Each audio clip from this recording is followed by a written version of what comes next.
Reg, trying to keep it real instead of what you usually get from these talking heads. It's Grapsody, we're here to fill the void. 3 black fans, different perspective, gotta fill your voice. Coming with the podcast, talking majors, indies in between. Yeah, it's all that, and we're down with Fightful, better fall back. Coming for respect, we connect like a ball bat. No need to double check, these are all facts. You're listening to what's talk raps. You're listening to what's talk raps. Will, Phil, and Reg. Yeah, we're Grapsody, here to talk raps. Yeah, we're Grapsody, here to talk raps. Welcome. It is I. It is he.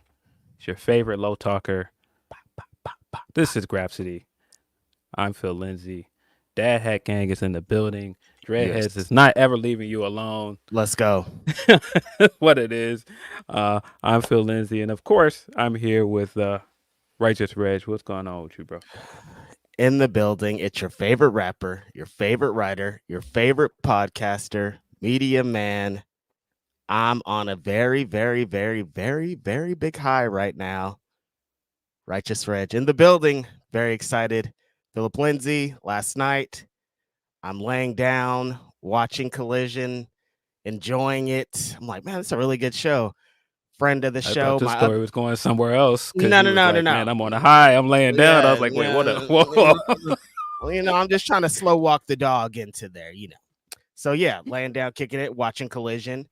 Friend of the show, my other co-host, California Connection, Denise, is at Collision.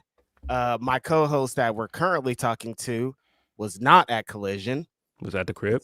Yep, not there. Very close to Chicago, but he wasn't there. So Denise is like texted me throughout the time being there. And so she sends me a text and she's like, oh, Brian Key's song is different than the last song he had. And I'm like, that's interesting. And then 1 second later, Ruckus sends me, yo, and 1,000 O's. And I'm like, oh, it's going down. My TV is a minute or so behind whatever was happening. And so it happened. And I'm like, oh my God, Brian Keith came out. If you guys don't know, with the new theme, and Righteous Reg and Rich Lotta are rapping on that thing. So I'm watching the TV in disbelief. It's just great stuff, man. A bucket list type stuff. I've worked countless hours to get to moments like this. So, man, it feels really great. It took a lot to even get to this moment. Thought it wasn't going to happen for a minute. Some backing things, all kind of, politics. But we here, Phil. We here. Yeah, we're here. It was cool to see my guys' music on this tube again. To see Ruckus come and say, hey, the only reason I knew who Brian Keith was because of this guy's list. And so to get him on the theme, it's a nice little full circle moment. Wow. I was glad that you got the moment of that this week and not whatever you were supposed to do last Sunday. Come on. Why you gotta... I said I was on the high, and then here you go. Here he come. Here he go. But yes, exactly. Ruckus said that he knew of Brian Keith because Righteous Reg's BW 500. Brian Keith was #1 last year. That's coming soon, you guys. Actually, officially going to drop the 2024 list on the 3rd anniversary of Grapsody, which is October 5th, I think. It's coming up. I think it's the second. I think it's the 5th. You sure? Mm-hmm. Because is it? Let's do some math. I thought it was the 5th. Huh. Let's do some math. Because October 2nd would have to have been a Saturday. Okay. But yeah, October 2nd, the VW 500, the 2024 edition will drop. So exciting times are happening. Exciting stuff is happening out here. Want to send a shout out to Ruckus for giving me the opportunity to be on that theme. A little bit of backstory. Of course, you guys kind of know there's a little bit of history of me with Brian Keith, long time homie. Before he got into AEW, I did an interview with him for PWI, just kind of going over his career, asking him about being an official Swisha House sponsored athlete. So before that, he's like, still tipping. When I get signed somewhere, I'm hoping to bring it because I'm signed. Like it should be pretty easy. And so when Brian Keith did get signed, there was talk with Swisher House. They had this whole conversation. Seems like everything was a go. Mike Jones, they talked to everybody, and it was like, all right, we're good. We're good here. But label stuff, back end, all that stuff. Like, oh, actually, we don't know if this can happen. You guys are gonna be playing on TV, pay-per-view, like, I don't know. So Brian Keith, in February, Ruckus gave him just a stock. He's like, here's a library stock thing. They played it on TV. I remember I sent a message on Twitter that day, and I was like, Ruckus, if there's an empty instrumental, send it to me. And he's like, this isn't even anything. I just gave this, blah, blah, blah. And so probably about, that was February. Was it May, maybe? April or May, Ruckus hits me up and he's like, hey, yo, it's happening. Actual Brian Keith theme. Here's the instrumental. Do your thing. In 30 minutes, I'm like, bam, bam, but like, that's the fastest I've ever wrote anything. Just like, I don't want him to hit me up in an hour and be like, psych. I'm like, you're going to get this song before anything happens. So I get this song out to him so fast. And he's so excited about it. It's all good. It's a go. Puts it together with Rich. I'm like, yo, this is hard. That was in April or May, I think. And then months of nothing. It's September now. So I was like, what's going on? Come to find out, Brian Keith was hurt for part of it. So he couldn't even wrestle anyways. No way to have a theme when he is hurt. So then he comes back and then he has a different theme. And I'm like, oh no, I don't know what's happening here. And so there was some other politics back in things. Great long way to get here. Yesterday, I did not know this was going to happen on the show also, this particular show. So that was also a surprise. Just a lot of surprises to get here. But yeah, we are now officially here and I'm very excited about it. Yeah. It was funny because I just happened to have SmackDown on my TV at the time. So I see him getting exciting and going up. I was like, dang, you're really excited for Giovanni Vinci, man. What's going on? You guys, this is not a bit. My friend really sent this message. You're going up for Giovanni Vinci. I'm like, what is this guy talking about? Mr. 305. He was really excited about this rebrand he got, huh? Listen, he came out with the car. He was out in Vegas. He was looking fly. Who am I? Who am I to judge? Came out grand opening, grand closing. It is October 2nd, by the way. I just looked it up. October 2nd, 2021. I think you're confused because this year the first episode of October is the 5th. Gotcha. Phil would know. I don't know anything. I smoke a lot of pot. Yeah, no. Yeah, that's our anniversary. October 2nd, 2021. That's the date. That's when BW 500 is dropping, you guys.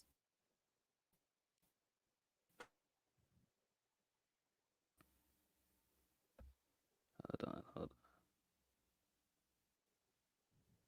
Let Phil catch up with us. Let Phil mustard with us. Of course, you guys can submit super Humper Chats. Humper Chats, of course, we get a bigger cut. So if you want to submit them at humperchats.com to the Grapsody gang, we, of course, appreciate that.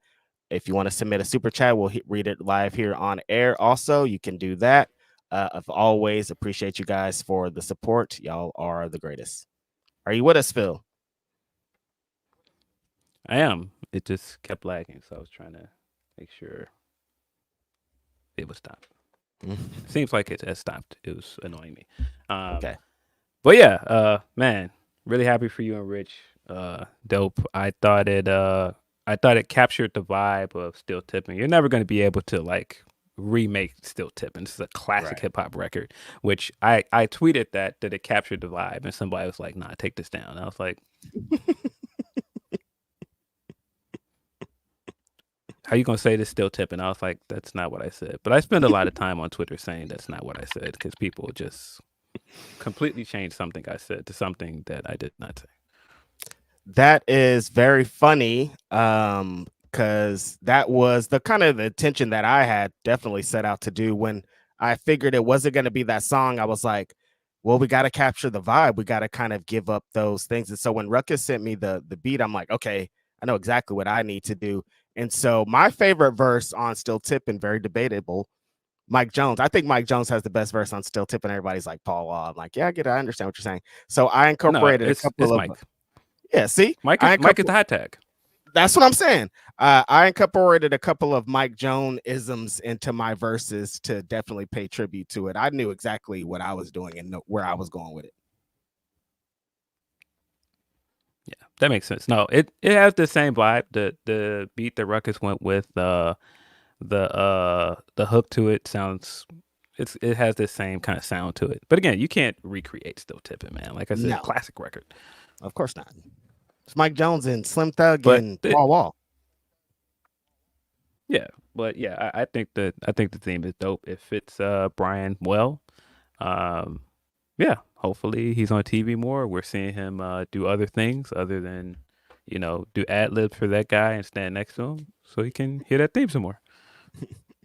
That is the probably funniest part about all this is now you guys know why I was doing I guess 4-month bit on all of my podcasts where I was saying I like the learning tree, and everybody's like, why do this guy keep saying this? Why does he keep talking about this learning tree thing? I'm like, soon come, you guys, soon come. Soon came. Yeah. Shane went into a bit. Unlike you, I actually like Jack Perry. It's not a bit at all. We'll see. I know what you're talking about. I like Jack. Okay. Phil's is not a bit. Mine's was a bit. But yeah, dope week as always. Some weird things happened as always because it's life, and life always finds a way to throw a punch at you. Just gotta find a way to hop back up afterwards. Yeah, but of course, rest in peace to Rich Homie Quan. He said that on Ask Grapsody, but worth saying again. Very influential Atlanta rapper. Passed away Thursday, right? Yep. Yeah, rest in peace to him. Condolences to his family and friends. It's sad to see him pass away, and just like there's so many guys in that group. Like when Quavo put up that Instagram story of him and Quan and Takeoff and Offset and all those people in the same room, and I was like, man. And then on top of that, at the time, he was not speaking to Offset. It's like, but it seems like he put up another Instagram story. He had a good conversation with him, so hopefully they've mended their fences. Life's too short. Hopefully they are, talking and getting along again. Yeah. Rest in peace to the Rich Homie Quan. This is every day waking up, not every day, but often waking up the last couple months, last couple of years, it feels like, to another rapper passing away. It's always so unfortunate, but then like a situation like this is even worse when there's maybe an overdose surrounding it, some drugs, some hard times kind of attached to it. Rich Homie Quan is such a like staple of that scene. There was a time when you couldn't turn the radio on without hearing Rich Homie Quan and Young Thug doing their thing. There was a time where they dominated the charts. And so, yeah, when Quavo posted that picture and you see like these guys, the scene was theirs. They like this, the Atlanta, that whole people were stealing these guys' style. And for a couple of them to be gone now, and the thing with before like Offset and Quavo having the issues, it's like, this is not the way hip hop is supposed to be, you guys. Like it's based off like community. It's based off love. It's based off like coming together, and like you guys were together, and like look where it is now. It's just so unfortunate. But yeah, rest in peace to Rich Homie Quan. Rappers that rap about the things and then the things happen to them. It's like so unfortunate, and like you would wish that this thing would change at this point, but it hasn't changed at this point. Yeah, it's sad, but yeah, rest in peace to him. Also, rest in peace to Fat Man Scoop. man, what a career, what an impact he's had on the industry, not just hip hop, R&B, and the vast amount of things he showed up on and popped up on. Like, I mean, the Sierra record he's on, he was just on a Beyonce record, what, 2 years ago? Not even 2 years ago. Yeah, one of the most memorable voices in the space, one of the most prolific DJs and like hype men that you could think of, for lack of better words. But yeah, rest in peace to him. Yeah, rest in peace, Fat Man Scoop. That's really funny that you bring up the voice of Fat Man Scoop because, like, as an artist, as a rapper, you take so long to kind of figure out who you are, and finding your voice is like one of the most important things in becoming a rapper. And if you have a distinct voice that people are gonna remember forever, like, you are ahead of the game. And Fat Man Scoop was that voice. Like, he could just say one thing, let's go now, and it's like it's over. Like, all you have to hear that and the party's going crazy, people are breakdancing and shit. Like, You Got Serve is playing in the background. Like, he just like represented such a great role that is not emphasized as much in today's world. I guess like today's version of him is like DJ Khaled, but Khaled is on some wild shit sometimes, so he's a little bit different. But like, there's not like a big Fat Man Scoop representation, and so it's gonna leave a big hole because he like was just so different, so unique, funny, loved hip hop, represented the game like nobody else. It's just so unfortunate. Another young, he's only 50 years old. Like, we can't even, I've always think of that Gambino line, damn, we can't even make it to 50. It's like, it's anytime a legend gets up there, I'm just like praying that everything's okay. Like, make it 60, please. Yeah, unfortunate, but yeah, what an impact he had on hip hop culture. Yeah. I immediately, when you were saying that, I was just thinking of him. If you got $100 bill, put your hands up, bro. Like, Fat Man Scoop is that guy, bro. Like I said, one of the most memorable voices. Like, there's no way you can hear this guy on a record and not get hype, man, because he just had a way of bringing that energy, man. Listen, Phil, I'm not a dancer, but when that that thing comes on, like, I'm hitting the dance floor. I don't care, man. Everybody move. Like, I don't break dance, but I'm about to break dance. As soon as Magoo starts rapping, you was there. Nah, you was in there jumping out your seat when he hit the misdemeanor in the house, Sierra in the house. Music make you lose control. Music make you lose control. Let's go. Start crumping out here. Nah, you was on this out there instead of the chairs, like I'm sitting on the chair like when your sister and her dude looks over at you at the Hove concert. Nah, man. Sometimes you gotta sit on a chair. And in my defense, I didn't even say this part. In my defense, it was tight in there, and so it was people getting out of their seats and coming out of the row. And so instead of coming all the way out of the row, I was standing on my seat to let them get past me. It could be whatever the story is. It's fine. You were up there. It's Hove, dog. You don't have to explain it. It's Hove. That's Hove, man. It's Hove, man. Come on, bro. It's Hove at Soldier Field, man. What do I look like not standing on a seat, man? What's wrong with That's all I'm saying. Like, it didn't even shock me when you say you're standing on the seat. I'm like, yeah, I would have been standing on the seat too. Yeah, it's like that.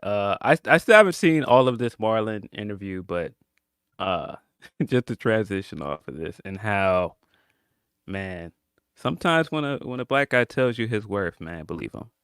Don't let certain people be like, nah, I don't know if you're worth that. I don't know if it's worth the squeeze. Nah, you see the numbers that interview did. All of the clips I've seen from it have been incredible. He's got great stories. Go figure, man. Shout out to Marlon and Shannon for getting that done. This was this week. That interview hit at the most perfect time, honestly. Like, it's been some years. It's been some frustrating times being a creative. And so I was like, damn, kind of fucked up, honestly. And so I started seeing clips of that Marlon interview. Then I watched it in full backstory. Wayans Brothers is my favorite sitcom ever. Like, there was a time when like Marlon was like the funniest guy in the world to me. All I cared about was Marlon Wayans' content. And so I'm watching this interview and he's just like dropping these gems, talking about his family and being in. So he's like, I don't have any heroes outside. All my heroes were my brothers and my sisters and my family. Like here, and like there's inspiring stories of there's one story he tells of essentially A Living Color is the reason that there are the Super Bowl halftime show is so big is because of A Living Color. Yeah, Tommy Davidson told the story on Club Shay Shay, and then Marlon kind of reiterated it, and I was like, dude, A Living Color had such a crazy impact. But yeah, what Marlon said about just like knowing your worth and not succumbing to what they want you to be and not doing dumbass interviews with stupid ass fools for clout. I think every time they talk about the Marlon thing, I'm like, I'm pretty sure he charged him extra because he didn't want to do it. And it's like, if you're going to charge me $40,000, I mean, if you're going to pay me $40,000, I'll do it, but I don't want to do it at all. So I know if I send this high price tag, he's not going to do it. And then he does this Club Shay Shay interview, and then in a one day, it does 1 million views, like more than Vlad could ever imagine having. And the interview is just full of so many gems and greatness. And so I watched that interview, and then the Brian Keith thing happened. I was this is that interview was divine, and I feel like it hit at the perfect moment for me. Yeah, Phil? No, I haven't listened to it in full yet, but yeah, I mean, I haven't listened to it in full yet, but it's a good interview from what I've seen. The clips, he's dropping some real gems on there, and like I said, it's a lot in there about like knowing your worth and just like understanding like where you are in your craft. He tells a story about how long he had to be doing this, how long he had to be writing and doing stand-ups before he knew like, nah, I'm good at this. And it partially was because he was saying his brothers are so hard on him. Like he showed them stuff and they just never laugh at it. And so he's like, all right, I got to make sure it's on point because they're going to be my toughest critics. His Keenan impersonation is hilarious, by the way. Every time he does it, it's funny. Dog, he told a story about writing Don't Be a Menace. So like him and Sean started writing Don't Be a Menace. I saw that part. They gave up the script, and Keenan made them rewrite the movie 26 times. They rewrote this movie 26 times. They filmed a version of it. The studio hated it. Keenan made them write it again one more time in like 10 days or something. And then they had to film it. And the movie that we saw was done like in a week or so. And so I'm like, that's so crazy. But like he did that for a reason. He made them into juggernauts in the game. Like that was happening during the time of Wayans Brothers, and Wayans Brothers became way better after Keenan burned them down. And they started doing Scary Movie, and Keenan was right there along again, just like tearing them down, making them rewrite. But it's just making them better writers, making them better comedians, making them into better artists. And so those stories are like, damn, that's so great to hear. Yeah, really good interview if you haven't checked it out. Man, Shannon proving like, nah, y'all thought this Cat Williams was just a one and done for me. He's had several incredible interviews this year, man. Shout out to that guy. Yeah, I'm super excited for Shannon because remember they were trying to talk crazy about him, like he don't know how to interview. Why does he get in this stuff? And it's like, no, he knows exactly what he's doing. Yeah, I wouldn't say that he's the best interviewer, but I think that he's created a platform where people are comfortable coming up there and talking to him. And, you know, whether he asks the questions that I want him to ask, or, you know, sometimes his reactions to questions are kind of like, all right, dog, why you didn't come with a follow-up question? Well, you could have.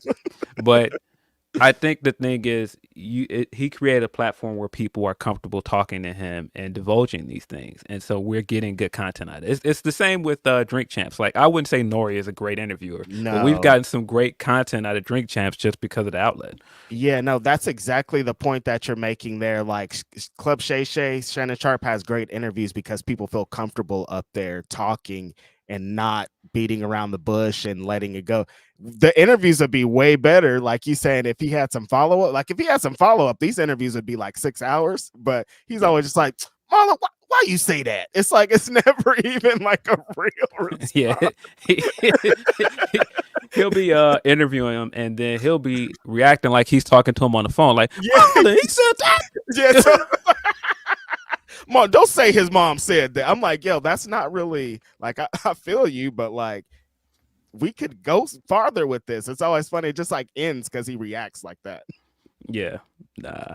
But Hilarious. yeah, Drink Champs is the same. Sometimes I turn Drink Champs off because like Or he just will not let you answer the question, he bro. I'm like, dog. He will talk all over you while you try to answer this question. I'm like, dog, we've been watching Quick Time for Slime for 2 hours, dog. Like, I want to hear something. And like sometimes they don't get to it, but then there's moments where they do get to it and you got to kind of weed through the shit. But yeah, same thing. People are just on that platform of Drink Champs comfortable in that space and enough to divulge some really good stuff if they can get to it. Yeah. Yeah. Fucking Nori. Nori. Nah. Nori will start a question and you'll start answering it. And he'll go, whoa. So I wanted to ask you. It's like, well, wait a minute. Let him answer that question first. Like, no, because I've been wanting to ask you. Hold on. Like you already asked the question. We were in the midst of a question though. Nori, why are you doing this to us? yeah, make some motherfucking noise. Make some noise. Yeah, shout out to Nori. Nori, that picture Nori just put on IG is wild too. I'm like, dog. Nori trying to act like he didn't go to Turkey too. He's like, oh, I grew this out. My wife told me to grow this out. I'm like, I bet. Nori. Your hair jet black like that? Dog. Nori. Jet black. Come on, dog. It's clean. Oh, my wife told me to grow it. After all these years, that's what it takes? Yeah, I bet. Yeah, the other last big thing before we get into some wrestling, I'm sure people are like, get into wrestling. What are you guys doing? I don't want to hear about Fat Man ice cream and all this other stuff. Leave me alone. The Linkin Park thing, I was not expecting this at all. Like right after we got off of Ask Grapsody, Linkin Park was all over our timeline. And I was like, okay, there's new music. And then I looked at it and I was like, okay, there's a new lead singer. And yeah, I didn't know how to feel. Even just like the video of it and there's somebody else singing lead. I was like, I don't know, man. This is like... Chester is such a big part of that band. His voice and everything. And it's so hard to think of them without him. And I mean, it's still so rough the way he passed away. I still say his was one of the toughest celebrity deaths for me, in a lot of ways. Not just because of my connection to the band, but just a lot of things that he talked about, like his depression and a lot of things. It just was very difficult to see him pass away, and especially in the way that he passed away. So I get it. They're not just his friends; they're a band, and I get wanting to move on. And like, I get it. Yeah, I get it. It just was tough to see somebody else in his spot at first. But I sat and listened to the whole song, and I was like, no, this is really good. It sounds like a Linkin Park record.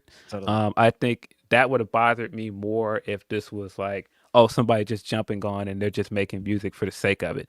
No, this sounds like lyrics and everything. This sounds like a Linkin Park record. There's certain points where Emily, that's her name, Emily sounds like Chester, like eerily like him, like all the way to the point that when it was over, I was just like emotional about it. Like, this kind of, I don't know how to feel about this. Like, but it's a good record. I watched the whole Zane Lowe interview. Did you see that? Well, so there was a few things that happened. Okay, as a long-time Linkin Park fan, you guys, I've been a Linkin Park fan since 2000, like hardcore Linkin Park fan. Yes. When I initially saw the video, I loved it. Like I like Chester, sad stuff. Like I was hurt when Chester passed away. Deep connection to him in that band. But like I felt like this was paying great tribute to him. The song was awesome. The energy of Linkin Park was there, and I was like hyped about it. And then you can't be hyped and have fun about anything. I just watched that without knowing anybody's story, without knowing anything, just reacting to a great video I saw, Phil. And then some news came out about this lady Emily, and her background and some things that she done. And the world got set on fire. And it's so unfortunate because like I didn't know, like I tweeted and like went to bed and I wake up and people are like, well, she's this. And I'm like, I didn't why are you putting it on me? Like, I put this tweet out before all this news came out, and people are like, oh, because she's this. And I'm like, stop putting it on me, dog. I reacted to a song.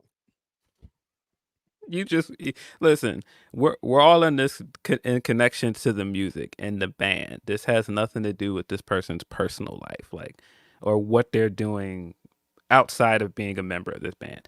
So the story came out that she was friends with Danny Masterson, who of course is currently in jail for rape, and she was one of his supporters at the time. Also, that she's like a hardcore Scientologist. Now, I don't know any of this to be fact.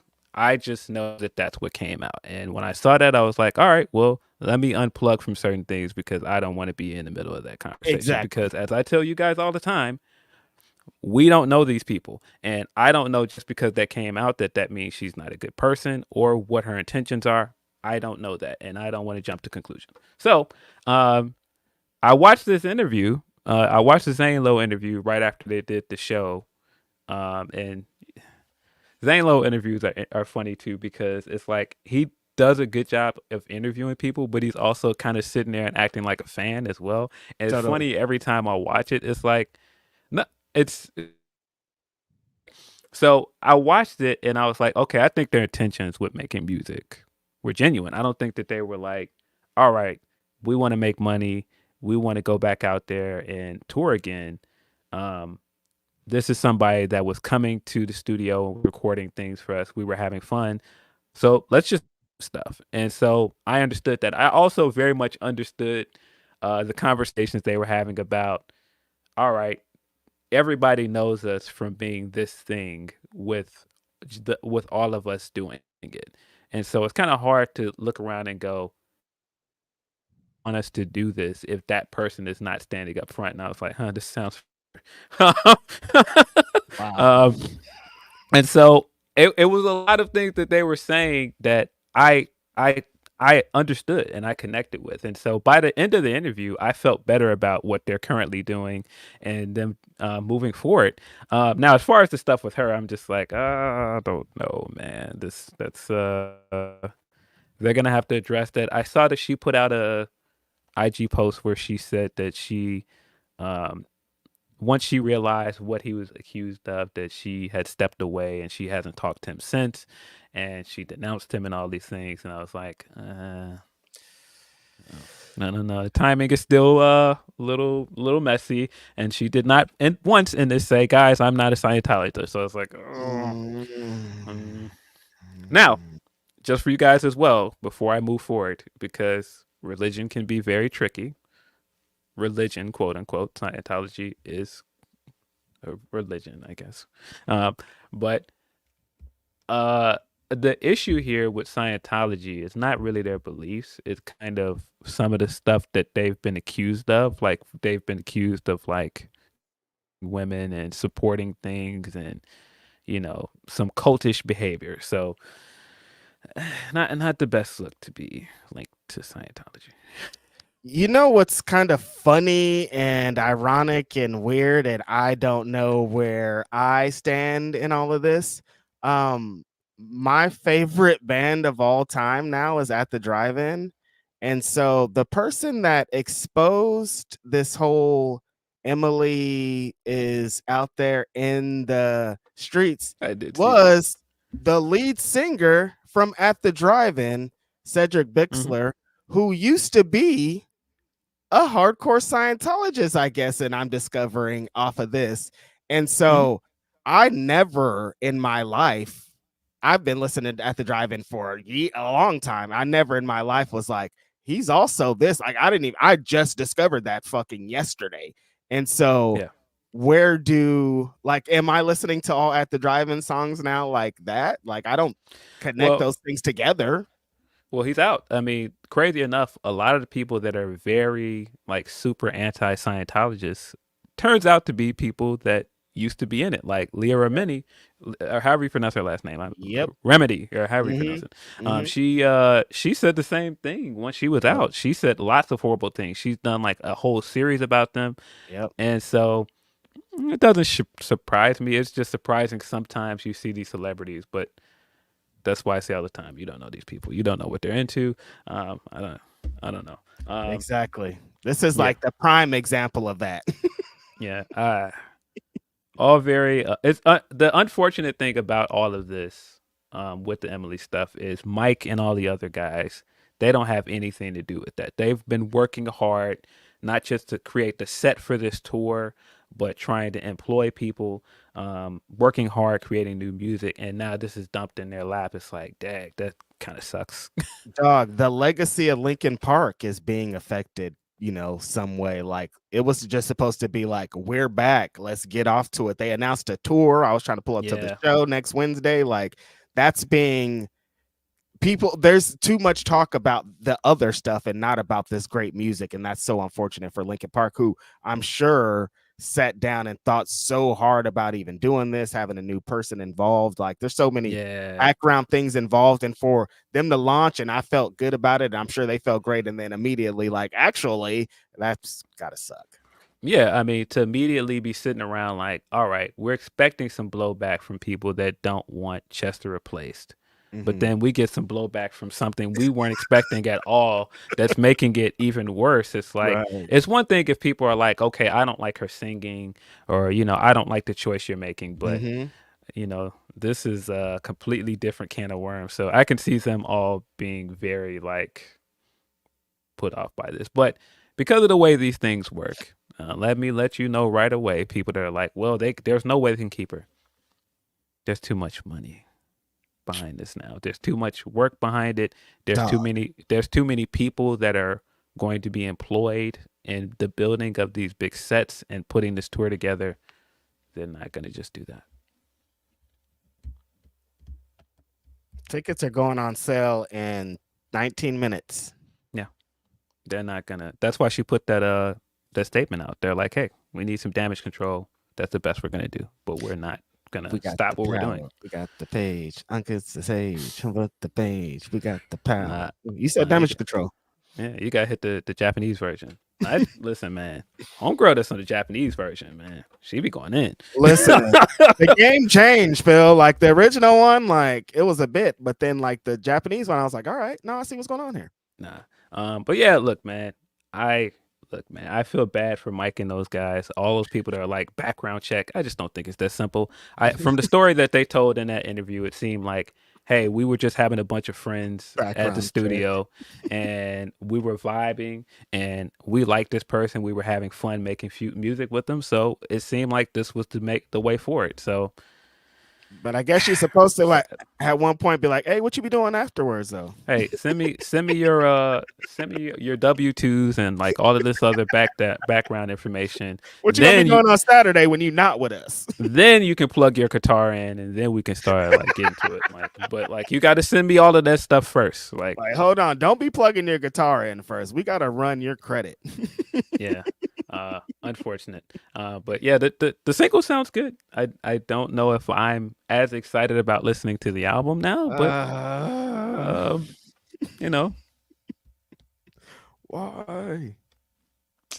It's like that, man. Sometimes you gotta, if Mike Shinoda and Chester taught me anything, sometimes you have to stand in your house alone and scream and just get it out. The fact that it's Linkin Park too is so like, what? Man, one of my favorite bands of all time, man. Facts. Yeah, but yeah. I was about to pull up on Wednesday, and I'm like, I don't know what is this, Phil? This is exactly how I felt about that Sunday thing that I was supposed to go to. Like, I was supposed to what? You're not supposed to put me in this situation. I just want to go. I'm supposed to go have a great time. Now I feel like all these moral obligations. Why did you just go and commentate some wrestling on Sunday? Next thing you know, we're hearing about all of these accusations about somebody else. So it's like, wait a minute, dog. How did I get involved in this? Oh man, yikes! I had a moment afterwards when you were like, "I'm not doing it." I was like, "Dang, that sucks, man." Yeah, that's how I felt too, man. Like, cause I'm not about that, dog. I'm trying to go and have fun, put over these wrestlers. It's like when all that stuff and people started, I'm like, dog, I don't want this. Yeah, I very much don't like that. How do I say this? I don't like that there's another black person in this space that in any other circumstance I would support them and I would be like, yeah, that person's great. But they've given me multiple reasons to be like, nah, let me stay over here. And I don't like that now you're like having to pass up doing something with another black person because of the energy around it. I don't like what that says for him. I think that's unfortunate for him. And I just think it's unfortunate all around. I don't like nothing about it. I've made jokes about it. Again, I think it's funny, but at the same time, it is kind of messed up. Like I just don't like nothing Like about it. it real like I wanted to do this. It wasn't like again, it's not for clout, you guys. Like I'm trying to build, I'm trying to help these wrestling companies. And like Phil said, in any other circumstances, two black guys commentating a show, it's all supposed to be good stuff. And the fact that it's this full and everybody was like, ew, it's like, why are you dog? You shouldn't have a reputation like this. And like now your reputation is gonna affect my reputation if I'm even in the same building as your ugly ass. Come on, dog. That's what I'm saying, and that's why I've tried to not say anything about him on this podcast because I don't want to encourage certain things. I'm never going to be the person that uses our audience to then like go, yeah, that guy sucks. You guys go yell at him. Like, no, I don't want you guys to do that. I don't want to be on here. I don't know, going in on somebody else's work that I don't agree with. There's some people that I like that guy. Yeah, I do. Exactly. I have mutual friends that are cool with him. And so that's why I'm like, I personally don't like him. And that's for reasons that I won't get into on here. But it's a lot deeper than him having fast nationals. I'll just say that. Yeah, no, he's done things that I'm just like, and the funny thing is the initial thing that started certain things with our podcast that he did when he shared that he shared that DM with people, I was being genuine with him. I was like, hey, I don't dislike you, dog. I just don't agree with some of your takes. That's cool. But he wanted y'all to know I said that. Hey, just so you know, I really meant that at the time. Hey, how I feel about you has changed, though. I don't like you. Sorry. I'm supposed to go stand in a building with this guy? Come on, you guys. Hey, it's cool. I think it's unfortunate. I think everything about it is kind of nasty. But yeah, so if anybody else want to book your boy for a commentary, we'll let's do it. Hit my DM. Just do a background check on the other person. Background check though. I might be Scientology. I don't know. Dog, it's kind of scary though. Like before we get off of that, when I lived in San Jose, there was like a big Scientology center, and right in front of it, they had a sign that said personality quiz with an arrow pointing to go inside. And I was like, that sounds crazy. That sounds nuts. Personality quiz come in. I'm like, that can't be good. That sounds nuts. But yeah, super chats. Send us your super chats if you want to talk to us about wrestling or Linkin Park or their new lead singer or Scientology or for some reason, or send us a super chat where we get a higher piece of what you donate. Humperchats.com/Fightful. Like, don't send too many about that. Chung Season says, finally catching you guys live for the first time. Shout out to y'all, man. And shout out to Reg with that BK theme. Thank you so much. Appreciate you pulling up on an early morning. I don't know. It could be early morning. It could be late night. You could be anywhere in the world. We're getting to it because my guy is heading out to watch a really exciting show, and I don't want to hear about it because I'm mad. Van Twinblade says, Rich Homie, RIP, Rich Homie Quan. Reg made a banger this coming Friday. The most anticipated anime of the next season, Dan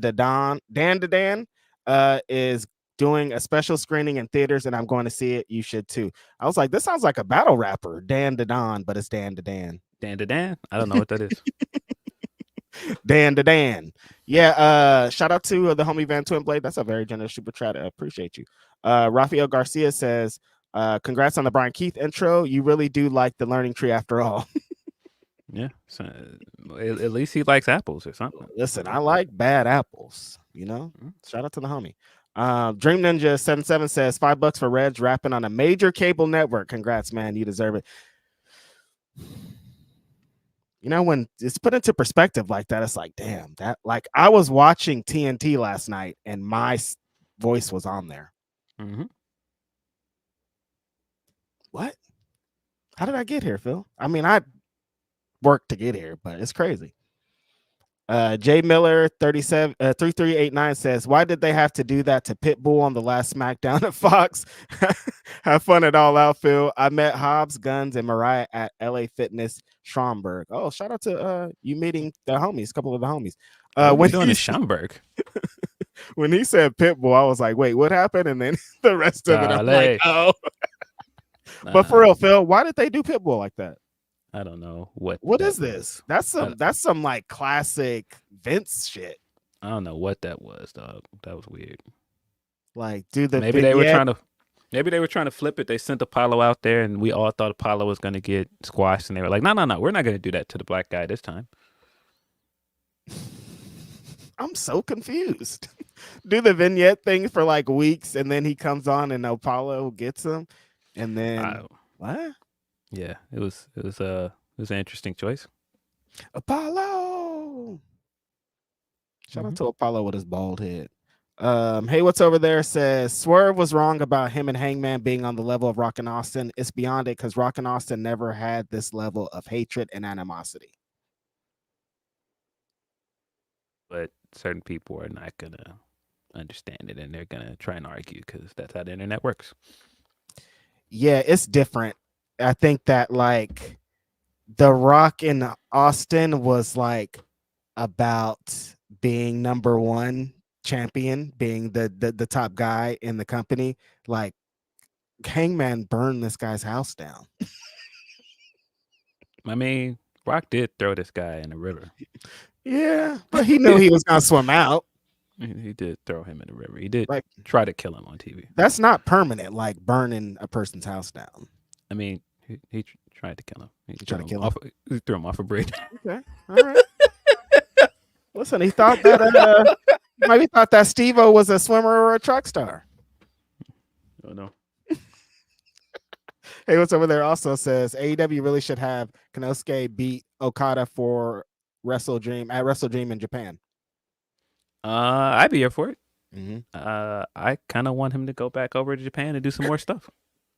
Yeah, after that G1 thing, I think we're all kind of excited about more prospects of that. But after their little stare down this week, I'm like, oh yeah, let's get to it. Yeah. Hey, what's over there? Also says the person you guys are referring to has the energy of that one cousin that you don't like being around during the family reunion. There were events that I stood next to him, and that's not far off. Honestly, I'm like thinking about it a little bit. I'm like, it's not far off. Hey, what's over there? Might be spitting. Yeah. I be trying not to encourage people to dunk on the guy. I really do, man. I that is legitimately genuine. I don't be trying to encourage that. No.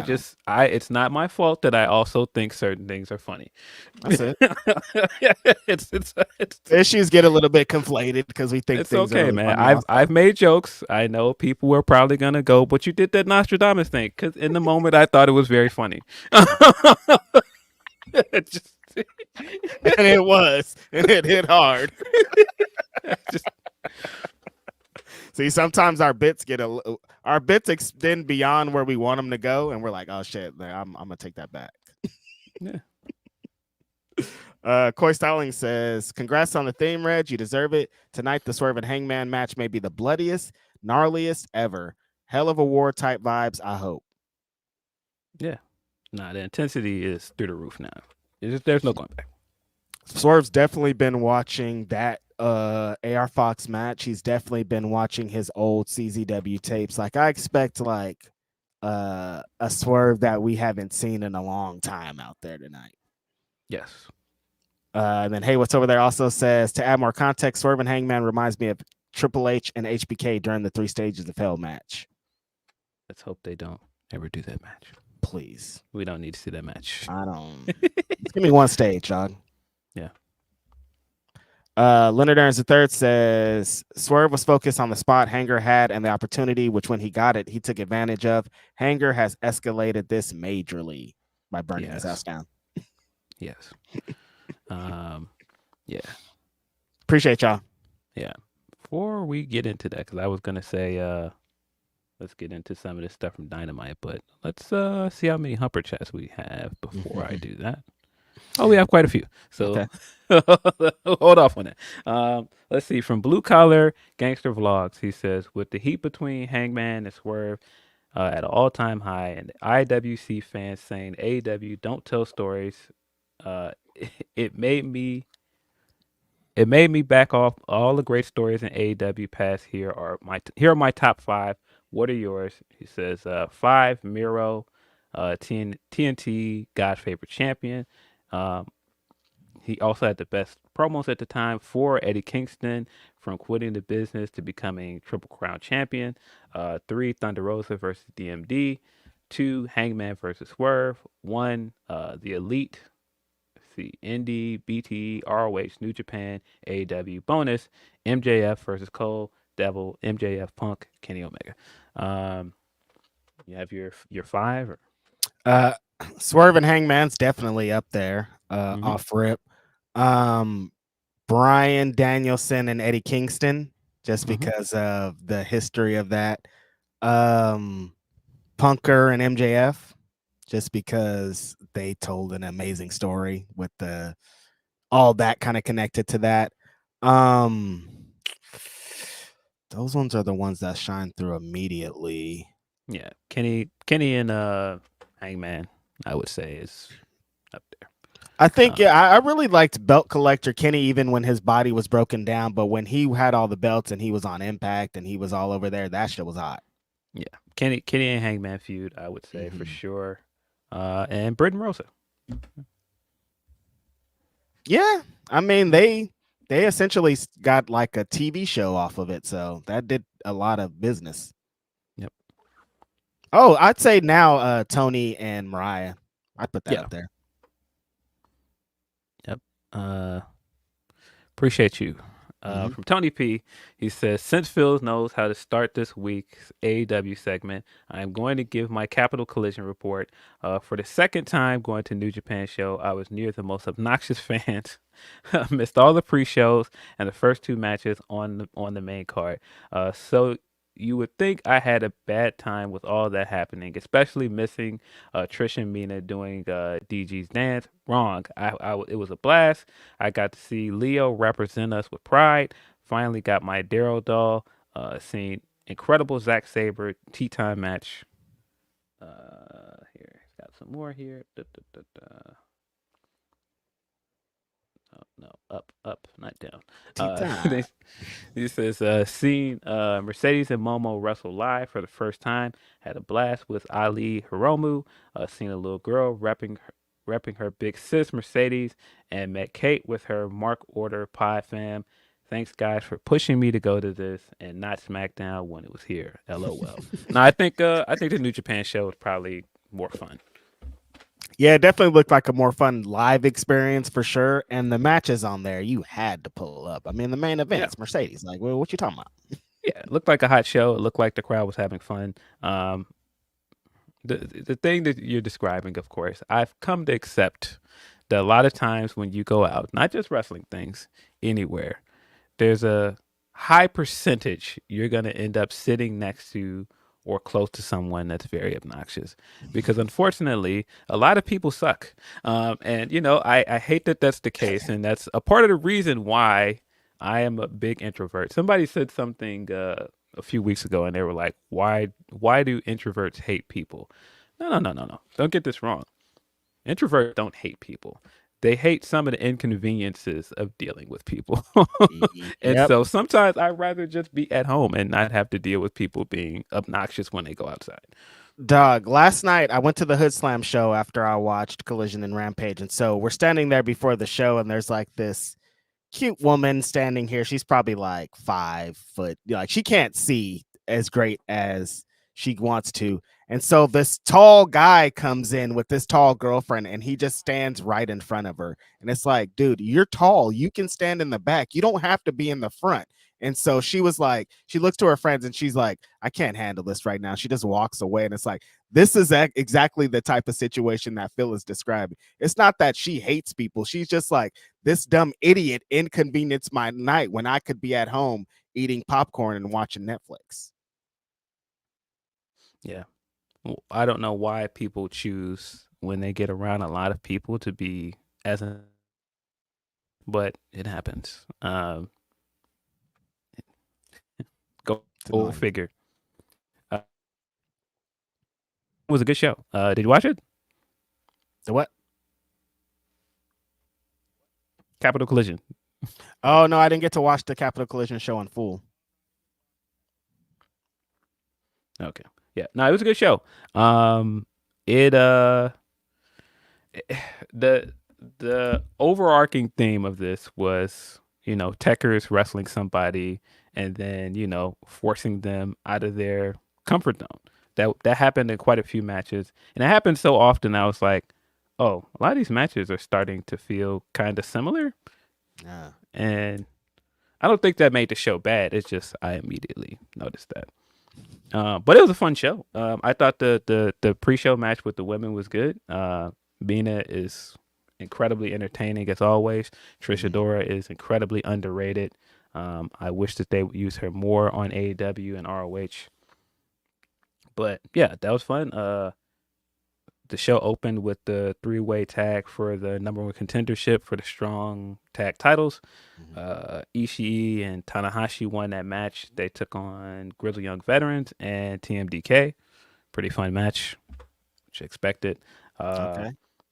We got the 6-man tag match, which was, what you would expect from like a big multi-man New Japan match. It was Rocky Romero, Yoshihashi, Kevin Knight, against the Bullet Club, David Finlay, Clark Connor, and Drilla Maloney.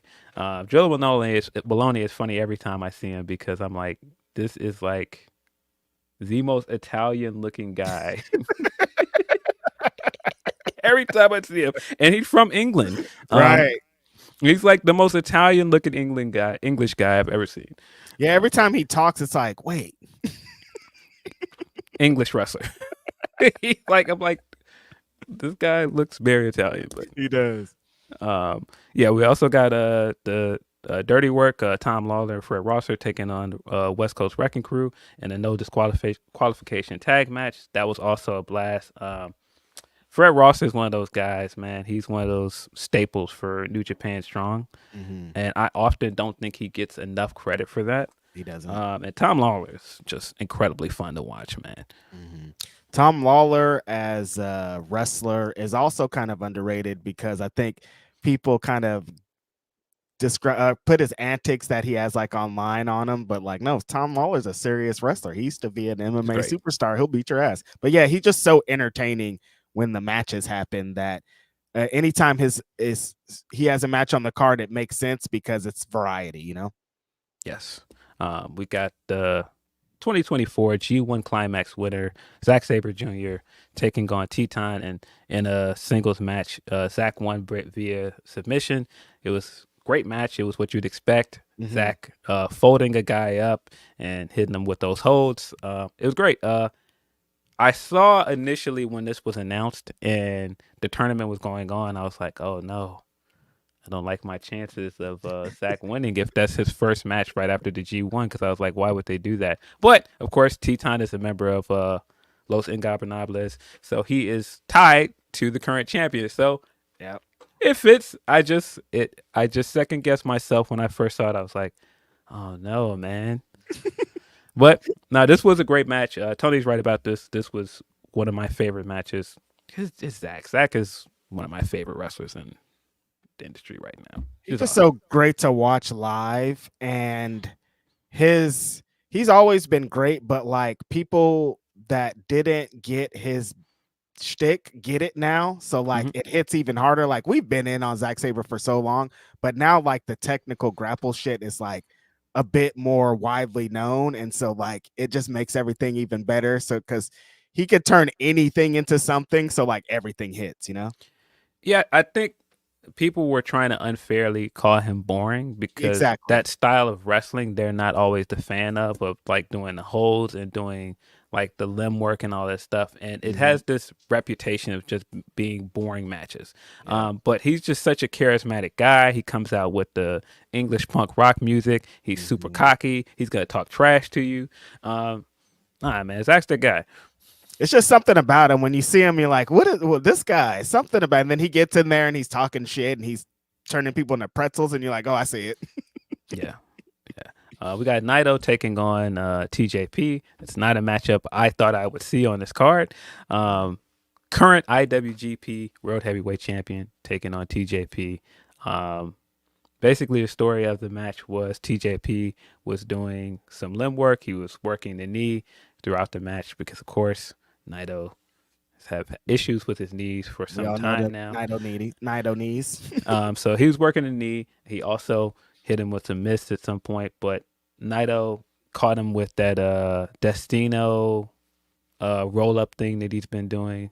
It's not called a Destino, it's called something else. But the roll up he does, because people were all over my guy at one point, like, man, these Destinos look ugly. But when he started doing that transition into the rollover and getting that pin afterwards in the G1, I was like, nah. Catching him. It's just like when Wood started doing it backwards. That's what it feels like. And he's been catching everybody with it. That's how he won this match. It kind of felt like he just kind of eked by TJP, funny enough, but good match. I thought it was a fun match. Naito is still Naito, incredibly charismatic, incredibly entertaining to watch. Oh, do you think they're kind of trying to tell the same story that they're telling with Zack Sabre? He's taking on people kind of close to Naito, and so they're having Naito take on technical guys, maybe, like going into Zack Sabre Jr. Maybe so, because TJP, when I saw this match, I was like, "What?" But that kind of makes sense, you know? Yeah, because TJP is well rounded. He can do the high flying stuff, but he does have a really good match style as well. If you watch the Cruiserweight Classic, a lot of ways he was winning those matches was with the knee bar. Yeah. So yeah, he and Naito, his Achilles heel, for lack of better words, is his knee. So this works. But yeah, I thought this was a good match.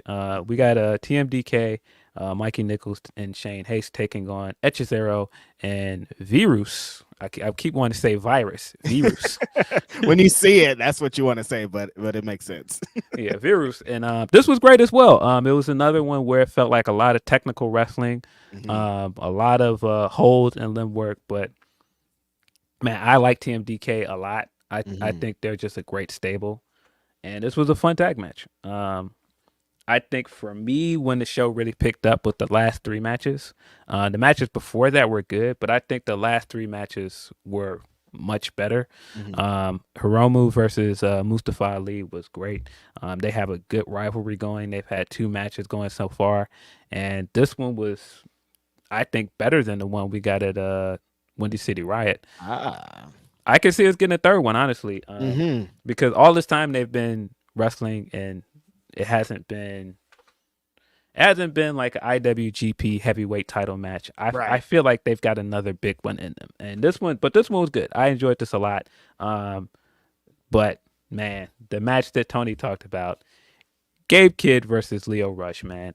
I said this during the G1, but Gabe Kid always finds a way to get people to wrestle his style, come down to his level and wrestle his style of match. And then on top of that, he's so good at beating down on somebody and just being relentless that when somebody else charges up against them and they show that fighting spirit against them, like, it's impossible to not root for them. And that was Lio throughout this match. Lio was getting beat up on. At one point, he got busted open. And right after he got busted open, he lifted his head and you could see like the blood trickling down. And he just gets clobbered with this knee strike. I was like, oh my God. But he kicked out immediately. One of the best near falls of the night. Just everything Lio did. Lio came out with a band and like this guy that was like dancing. Like, it was hilarious. He was like doing a snake and Lio came out rapping the lyrics to it. I was like, yo, It was wild. I was snake. Yo, you had to see it, dog. I can't do it justice.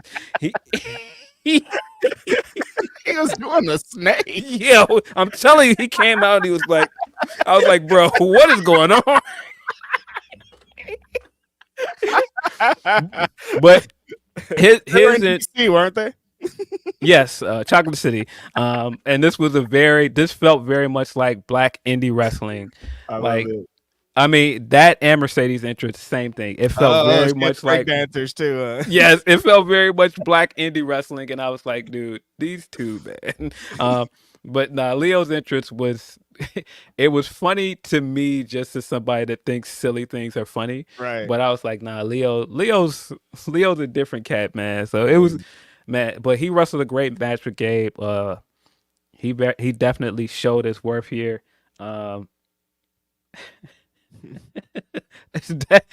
Life of Dean was saying it was like a DC DMV dance, but see, I'm telling you, bro, it was like the DMV. They that's how they do it out there. Nah, you had to see it, dog. I can't do it justice, man. It was great. He had a dude with like a guitar, and then he had like another dude with like.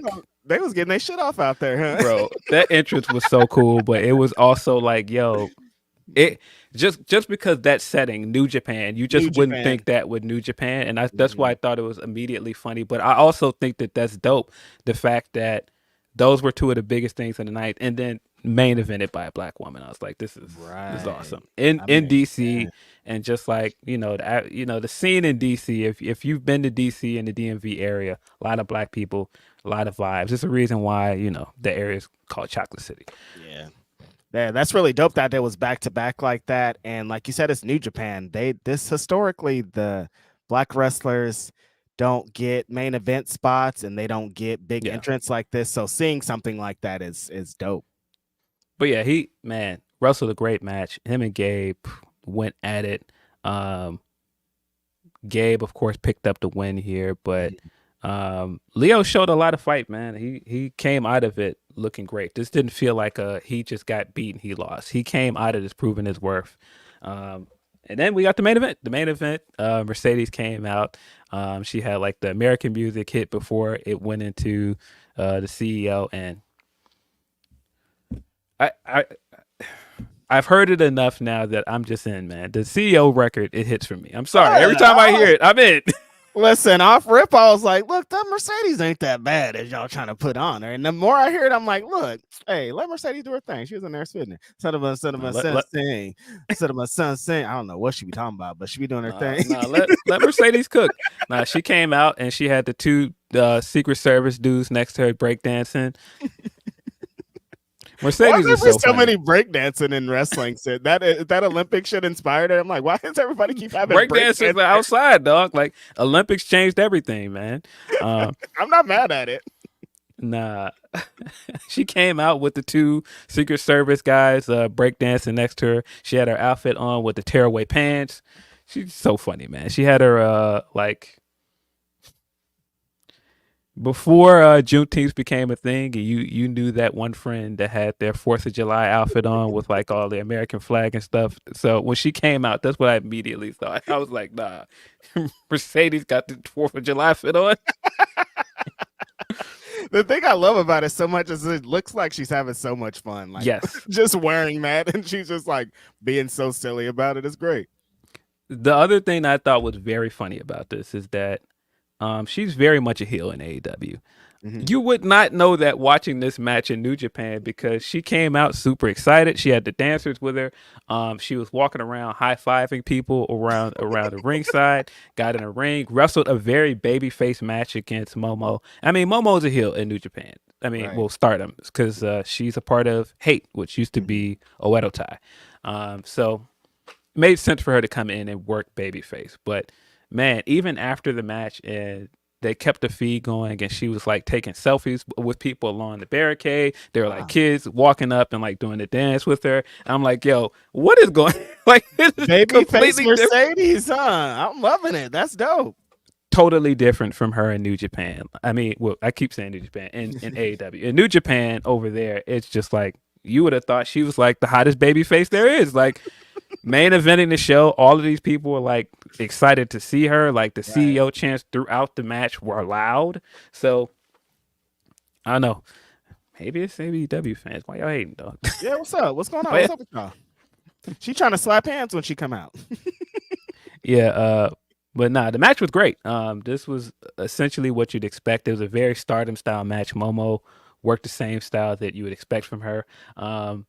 Coming out of the match from the week prior, I think people had some questions. What match indeed? Match has been scrubbed from the internet.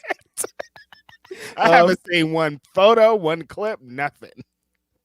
Nah, but yeah, this match hit, and people were like, "Nah, this was great." They gave them a lot of time because again, it was the main event, and they worked, man. They did a lot of counters. They did like a lot of back and forth, very hard hitting strikes. It was great. Mercedes won with the transition she's been doing now from the money maker into the statement maker, forced her to tap out. It was a good show. It was like I said, it was a lot of black presence on it, and I thought that was cool. I think that's been one of the coolest things about current New Japan Strong stuff. Yeah, that's really dope. For it to end that way with those hot 3 matches, and for Mercedes, Lio, Gabe Kid, Momo, all these people to get this opportunity sounds really dope. I'm gonna have to watch that show in full. Yeah, I did think it was very funny that AEW showed the footage from that right away. Like, because Capital Collision happened Friday, and they showed the footage from that match the next day to hype up the stuff that they're building to for the pay-per-view tonight. Yep. They have not shown anything from this all-in match. Not a single clip. Not 1 second. Nothing. Of it. They immediately like, hey, look at her in New Japan. She was having a great time. Y'all saw this? Yeah, they put that clip up immediately. They moved on immediately to the next feud. We haven't heard anything about Britt Baker. She hasn't been on any promotional material, has not been on the show for 2 weeks. They haven't said quickly her name, nothing. No, they quickly moved on. That's very interesting. Crazy, Phil. The fact that they're just getting immediately, Sheeta was like, it's me, I'm next, and like nobody else, you know what I mean? Like Britt hasn't said nothing. There's that thing that she was on the poster and then she was off, and people were saying, oh, that's because I'm like, there's a lot going on over there. But yeah, super interesting stuff. I figured, remember I said on the pod, I was like, oh, Mercedes is going to wash that taste out of people's mouth on Friday. And that's exactly what happened. That match was much better. Much better opponent. I thought that they had much better chemistry together. Maybe Brett's going to interfere tonight. I don't know. I don't think so. I wouldn't think so. Yeah, but AEW Dynamite right after this. I mean, we can get into some of the Collision stuff because that's where the 4-way happened with the women to decide Mercedes' opponent for tonight. Match was pretty good. I think the stuff they've been doing with Sheeta on Collision has been great. I think her promos have been getting better and better. Yeah. Yeah, that's where they showed that New Japan footage. That's where they got right into it. Yeah, I thought that match was super fun. The ladies in that getting a 4-way slot, getting to cook and establish themselves was really dope. Sheeta, I think, is the right choice. That teaser that we had a few weeks ago with her and Mercedes, I was like, oh yeah, give me more. And I know what they do tonight is gonna blow some people's minds. Yes. Yeah, I thought that was a good spot for the women, giving them the main event on Collision, and then building up to the match. And I think Sheeta was the right choice. Sheeta, straight away, those were the 2 big matches to do straight away. From a worker's point of view, Sheeta, of course, was the big opponent, but for the star power and the name recognition, Britt was the opponent. Yeah. So now that you've done the Britt match, it made logical sense to go back to Sheeta. Get right to it. And Sheeta's confidence, I guess, maybe being in the position or given the opportunity to be in position, is really shining through. Her promos have been exceptional. Like the pops she's been getting, she just feels like confident and in the moment. So that's why I'm super excited about the match. Mercedes and Camille have been giving Sheeta some shit. The difference in presentation from the last feud is just so glaring and funny. It's so funny, man.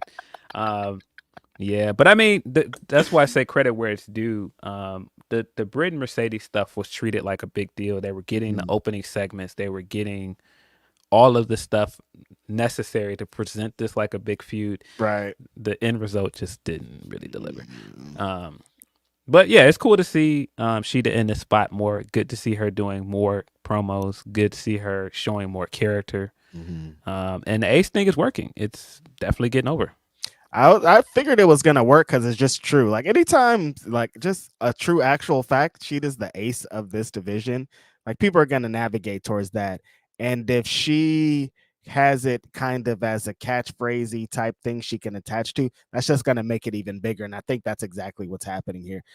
Her confidence and her will to, it feels like, improve and learn is top notch. Like the Sheeta that came into this company was a great wrestler, but the improvements that she's made since then is like, oh no, Sheeta's one of the best wrestlers in the world. Yeah, I agree. She's definitely one of my favorite wrestlers in the company. But yeah, we got a really good Dynamite. I think we've got 2 very good Dynamites in a row. Yes, as much as we've got on and talked about like, oh, do these pay-per-views really need to be this close, and some of the discourse online, I think they did a very good job with the build for All Out this year coming out of All In. I think in 2 weeks, in 2 weeks they've transitioned perfectly. I think that's because they had already started building certain stuff for this pay-per-view before All In, so they could easily transition. You already had the Danny stuff from a few months ago. You already had Hangman and Swerve ready. You already had certain things with Mercedes that you could do.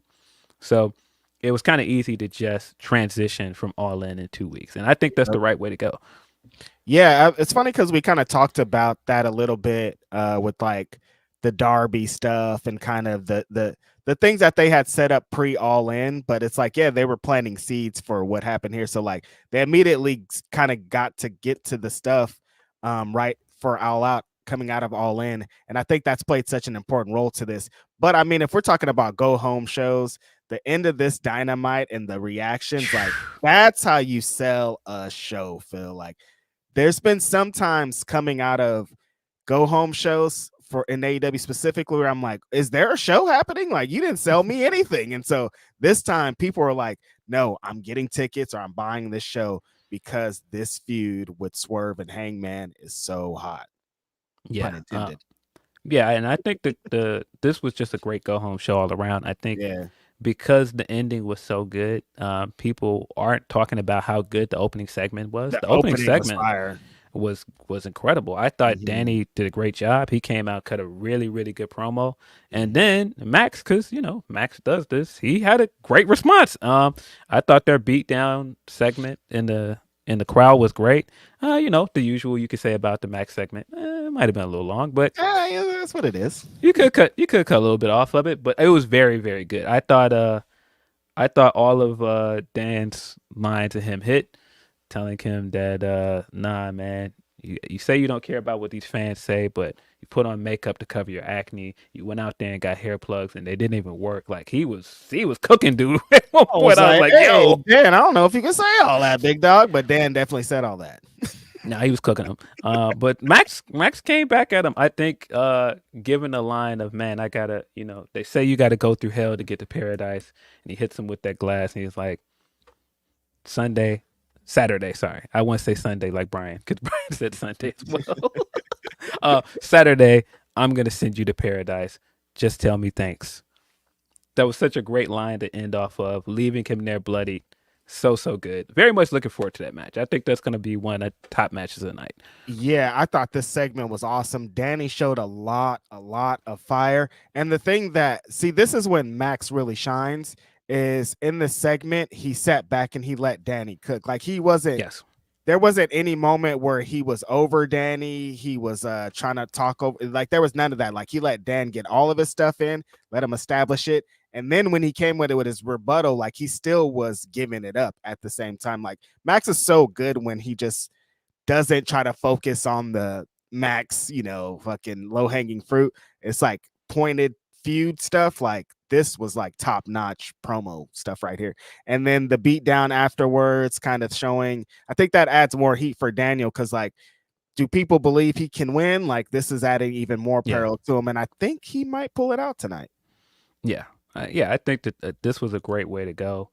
Having the match again, full circle of going back to Chicago where the initial beatdown with Dan happened. But I thought the segment was very good.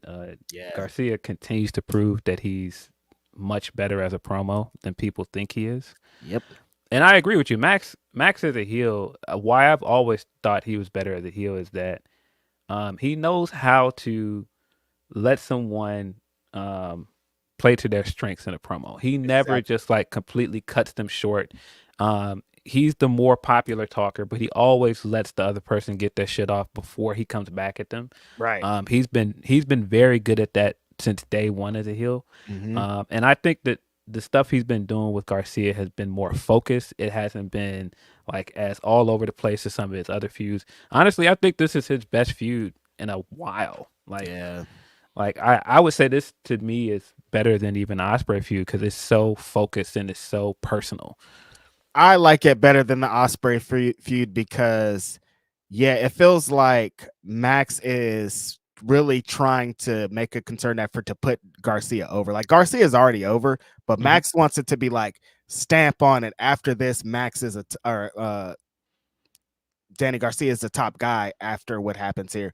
And I think that's what's so much more important about it. It's like after every promo, it used to be like for a while when MJF was like at his height, like just talking about one line, that's some low-hanging fruit thing. We're going to focus on this.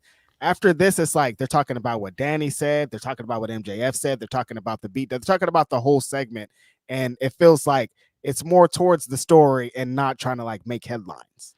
Yeah, it's not so much heavily relying on catchphrases as well. That's what I started to not like about the babyface stuff. It was too much shtick. It was too much catchphrases, and this is more of what I liked about Max from the beginning.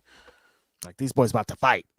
Yeah, no, this was great. I thought the Mercedes segment was also great after the match, and they just couldn't help themselves when they did the Sheeta segment from the Tron. I don't know what to call it. I keep wanting to call it something else, but I guess Tron. It's the Tron. The Tony Tron? The Contron or whatever. The Contron? That's hella funny. Yeah, I guess the Contron will work.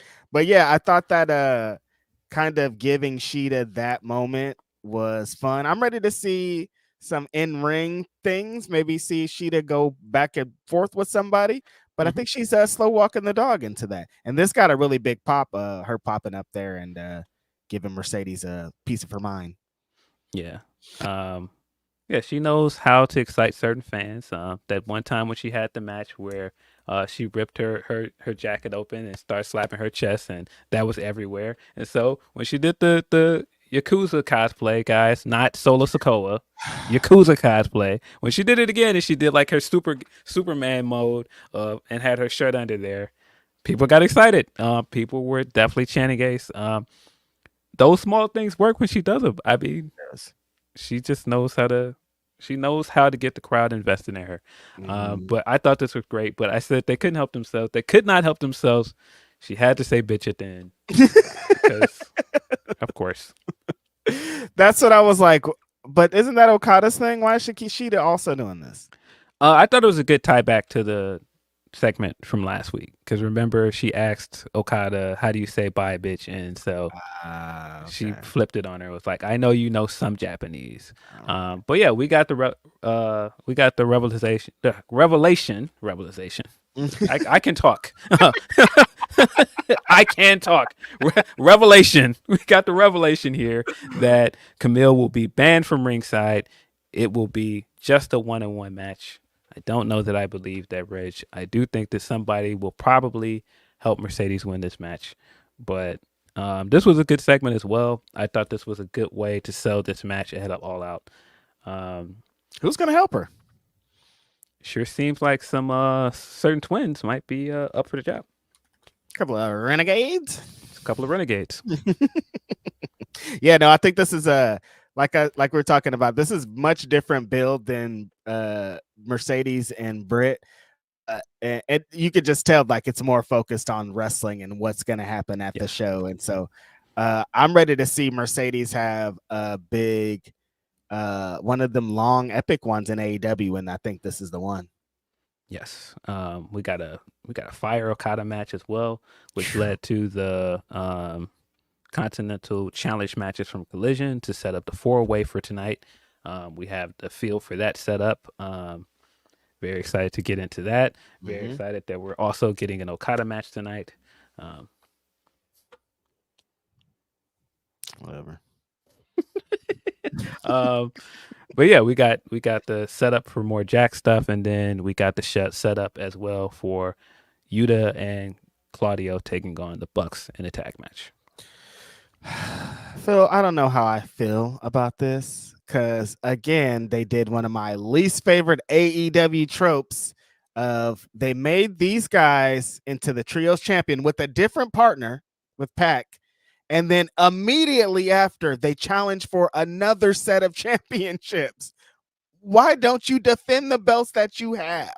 It's very frustrating. Yeah. But the match is going to be awesome. But like, stop doing that. Yeah, 4 people that are currently champions are getting championship matches tonight. I don't know, but I'm at least excited that the Bucks are going to wrestle tonight because I didn't think they were going to be on the card. So I'm glad that they are going to be on the card. I was hoping we were going to get the Grizzled Young Vets match, but I guess they're pushing that one down the road. But yeah. And they haven't announced the FTR and Grizzled Young Vets match. It seems like we are getting an 8-match card. Shocker.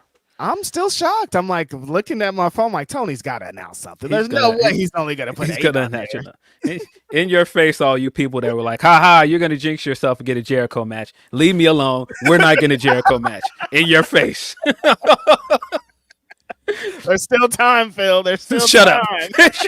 Shut up. You just never know. That's sneaky Jericho, man. He's very sneaky. I would be very surprised if you get to the show and there's only 8 matches on this card, but crazier things have happened. I think, with the, like we're saying, the 2-week build, like honestly, you can do it, Yeah, it can work. But obviously the biggest talking point of the night is going to be the main event segment. Before the show started, they put that online segment up of Swerve buying his childhood home. And second that thing hit the internet, everybody was like, oh no, if Hangman sees this, that house is going up. And so everybody kind of knew where it was going. But I thought the beauty of this is that people knew where it was going and it still delivered. Yep. I thought it was brilliant to have Swerve come out there and then do the usual contract signing stuff, and Hangman immediately popping up on screen and was like, what do you think I was going to show up and sign a contract? I already want the match. You already know I want the match. I don't care about a contract signing, whatever. I'm here because you showed me something that you shouldn't have showed me. And as soon as he said that, I was like, oh no. And everything he said was classic villain monologue stuff. Like, what'd you think? I was going to tell you my plan before I did it. And that's why I thought it was even funnier when people were like, he's not a bad guy. I was like, he's doing very bad guy things. Like, that was a very Kevin Owens line that he said to like a contract sign. That's so arbitrary. Like, we know the match is going to happen. Listen, we know the match is going to happen. That's cool. But, you bought this house. You shouldn't have showed me this. That was the best part about it, like how they prepped us. And so when they put out the video earlier, Swerve and Nana, which is funny now, that clip of Swerve celebrating in the front has become like a meme. Here I am. I love it. And so when that happened, everybody was like, dog, you should not have shown us this. Hangman is not going to be happy. And so when it gets to the thing, and then when it goes to Hangman and you realize he's in the house and the crowd's like, then they know what's going to happen, but it still hits because they know what he's going to do. And so he gets into the monologue, starts talking about Swerve's mom and his dad, saying that shouldn't have had him and he hated him and all this crazy stuff. And then you start to hear the gasoline pour. You're like, shit, this is happening. Yeah, I thought that was great. Just how the camera stayed close up on him, and it was very chaotic and messy the whole time. Like, it just stayed on his face and on his upper half, and so you could hear him splashing the gasoline, but it never showed it until he got all the way outside of the house, and you could see him carrying the gasoline canister. I thought that was smart. That picture of him sitting in front of the house and watching the fire go into the house and burn it up. Iconic. I sit on Ask Grapsody, but I think that's going to be one of those memorable things that people think about with AEW, and I think that's the mark of a great go home episode. This is, to me, one of the greatest go home segments the company has ever done. Clearly, I think this is one of the best feuds the company, if the best feud the company has ever produced. But this go home segment alone, like you said earlier, that's how you sell a pay per view. That's how you get people interested in a big match, a main event, and then. Like when you think of like Sid, rest in peace to Sid, and how many people showed that clip of Sid coming out there to his car smashed and his reaction to it, and how that became like such a big meme playing for people to this day. Yeah, and I feel like it's gonna be the same with this. Like this is gonna produce so many like memorable moments, from the picture of him sitting outside in front of the house on fire to just the entire clip of it to Swerve's reaction to it in the ring. It's just going to create one of those all-time moments. I feel like they're going to add it to like the Dynamite intro. Like we're going to be seeing that house burning. I've seen that picture of Hangman drinking in front of the house at minimum 10 billion times since the shows happened. Like it made such a staple. Hangman was already that guy, but this was like that pivotal moment of like, wow, he's into something else. And we're going to remember this for a long time, and it's going to be attached to what AEW is for a while. I thought that Swerve played a great role in it too, because there's been like this kind of like, is he a heel? Is he a baby face? Like, no matter if a heel, what you are, dog, you burned my house down. Like, I am furious. I want to kill you. I want to get back at this. I think it's just added a different layer to the feud, and now they're going to be locked in a cage tonight. It's like, wow, what a buildup. Yeah. What a great build. What a great story. And really, back-to-back weeks where I think they had the best segment on the show. Because last week when they had the stare down after the match with Ishii and they had that back and forth, man, Swerve cooked this guy. I mean, annihilated this guy on the mic. And really there was no response. He could not say anything because really everything he said is true. It's like, dude, I did all of these things to get to where I am today. I did all of these things out of ambition. I tried to challenge you, and I tried to show you you're at a standstill right now, and I'm going to get past you. And not just I'm going to get past you, I'm going to be champion. And I did that. And you're still in the same place. No, scratch that. You're in a worse place because you're still thinking about me. Look at where we've gotten, I think, with this also, Phil. The things that we've talked about Swerve and him as world champion and where that propelled him to. And now they're in a feud where they have to be the main event of the show, and the world title is not involved. Yes. This is like that's crazy that we've gotten here. This is how fast things happen. Double or Nothing. They were like, man, is this reign really doing what it's supposed to do for Swerve? Because his first defense as champion, he's not main eventing. He went from that to main eventing with Bryan at the biggest show of the year to dropping the belt and still main eventing without the belt. That's how much this title reign has elevated him. That's how much this feud has really raised both of these guys' profiles. I mean, Hangman was already a made guy in this company, but I feel like just these two together, man, this has been. I feel like this feud can keep going for a while. Like even if this is like a match for now, and then we revisit it later this year or next year, every time these guys come back together, it's gonna hit. Like if these guys are the main event of All In next year in Texas, I wouldn't be surprised at all. You know what I mean? Like we're gonna continue this for like this is one of those staple feuds that in 4 years Swerve is still gonna be like, leave me the fuck alone, Hangman, and we're still gonna be all in on it, you know? Yeah. Hangman is also, I've realized it this week, he's reached Roman territory. And before people jump on me, let me explain what I mean by that. I'm not saying star power. He's reached Roman territory in that his female fans don't care what he does. They're still going to root for him. They don't care. Nah, I don't care. He burnt down that house and they were like, nah, He's right though. They broke down all kind of reasons this week as to why. I'm like, I get. He's in that territory with his fans love him so much. They don't care what he does. Yeah. They're still rocking with him. Like, you're supposed to boo him. He's supposed to be the bad guy, but they love him no matter what, man. He's major player. Fans are invested in Hangman. Like, if you did not learn anything this week on Twitter and out of all of this, his fans are riding with him no matter what. Didn't he put out a message to tell them to chill? Was that real? That message that I saw? He put out like an Instagram message or something that was like, you guys relax. Like, it's so like, be careful or something. Like, trying to tell his fans to not be as crazy. He's just a different level of superstar at this moment.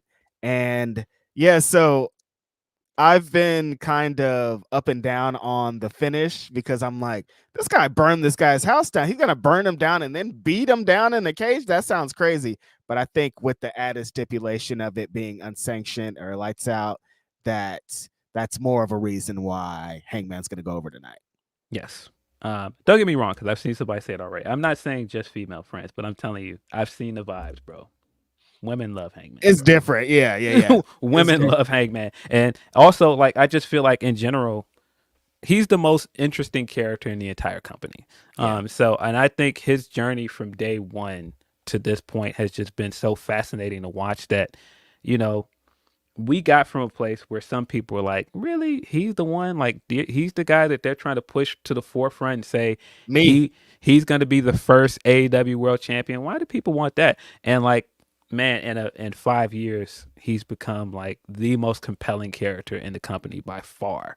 I have been proven wrong. I came on this show being like, why is this for the champion? Brian needs to beat him in his fucking first defense, essentially.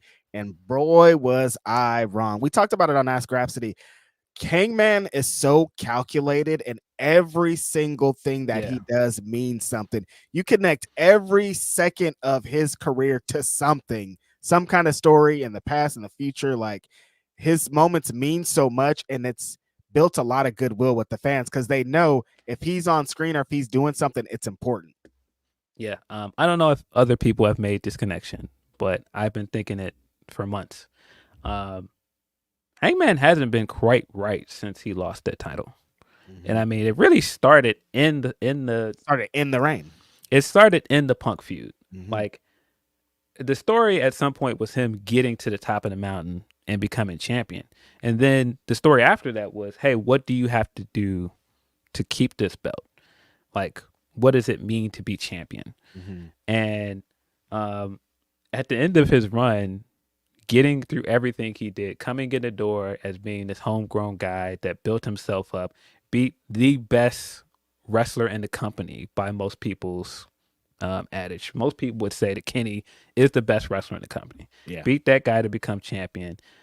But there's always going to be somebody else that comes from that other company that already has star power and that already has it. And that's why you weren't champion from day one, because it had to be Jericho. Jericho brought eyes to the company. But then when Punk showed up, oh, this guy is the guy that's going to lead us into the future. This guy is the workers' rights guy. This guy, that's the guy you believe in? No, I'm the champion of this company. I'm not going to just give it to him. And then when he beat him, and having that moment in that match of that belt sitting there, and he could have cheated and he could have done it. He could have done what other people have done to be champion, and he wouldn't do it because he was still trying to be an honorable man. That guy's gone. Mm-hmm. Watching him burn down that house, man. That guy that that was skeptical about that didn't want to cheat to win, that guy's gone. He did. And that's such a great story, just the idea that he came from that place of this guy came in and they put the belt on him because he had star power. And then another guy from that company came in and he built himself up from scratch here and came up and he's champion. It's just like, well, wait a minute. He did all of these horrible things in the process of building himself up from scratch. Y'all picked him over me. Mm-hmm. Again, you picked that guy over me. Yep. It's happening again. Mm-hmm. And so I can see this all tricking him in a way of like, nah, man, I've tried to be an honorable guy. I've tried to do things with integrity. You people don't care about that. Mm-mm. And like, if I'm supposed to be set up, if they told me I'm going to have the keys to the kingdom and now somebody else has a keys to the kingdom. I just watched him sign a big contract with Tony Khan. I'm about to burn all of his life down. This guy, this is the guy that you're saying is the future of the company? Mm-hmm. Nah. I can't let that happen. I'm going to burn his entire shit down. I think the fact that he's been saying that I'm going to burn your world thing down since he came back, and it paid off into this. All just great storytelling, man. Paid off to him actually burning something down. Crazy ass white boy, man. That's wild. 0 to 100, Phil. Yeah, I also think it was interesting that people were like, "Oh, well, you know, he just burned down a building. It's justifiable. It's okay. It's just a building." No, he burned down his childhood home. I don't know if you guys realize this, what people's childhood home means to them. Like, I was telling you guys in the group chat, like when we had to move out of our childhood home when I was a kid, it was very traumatic for me. My parents were getting a divorce at a time. When we moved out, it was just like, why is this happening? Because you're the kid, you just don't understand it. You just think like, this is our house. What do you mean we have to move? And so, you know, just that idea of struggle and what that means to somebody and how that drives somebody to want to be better, to want to achieve things and come back and retake things that were theirs. That's a part of Swerve's story. That's a part of who he is. And so to get to this point in his career where he's champion, he's main event at Wembley, and he was able to buy back his childhood home, and then somebody took it away from him, even if they felt justified. Now, he's never going to forget that. Right. Yeah, he immediately took it away from me. I worked hard. Like, I became the person that I am in that home, and you took that away from me immediately. We are going to war. And it's just like the comparisons are so funny. Like, well, Swerve broke into his house and he talked to his kid and he put a t-shirt on his kid. I'm like, he did that and then the fool burned his house down. Like, that's a crazy transition. He permanently took a piece of his life away from him. Exactly. Permanently. You can't bring that back. You're not getting that back. Yeah. Great storytelling. Great feud. Very excited for tonight's pay-per-view. We get into this 8-match card? Let's get into it. Because we didn't talk about that all-star tag team match where we got to see potentially the match of the night. Will Ospreay and Pac fucking go at it for seconds and blow my mind. I can't imagine what they're going to do tonight. Yeah. I mean, well, you watched Collision. I didn't get a chance to see all of Collision. How was that? How was the 8-man match? Oh, the 8-man match was super fun. It was, they started it, they did the kind of bit where they put the shows together. They started it with like 20 or something minutes to go in Collision, and then it bled into like 20 minutes of Rampage. So it was like a pretty lengthy match. The bits with Brian and Jack were awesome. Like, I mean, we talked about kind of the circumstances surrounding that match and should Jack be in here, but Jack has been doing his worth. He did a promo. Was that on Dynamite?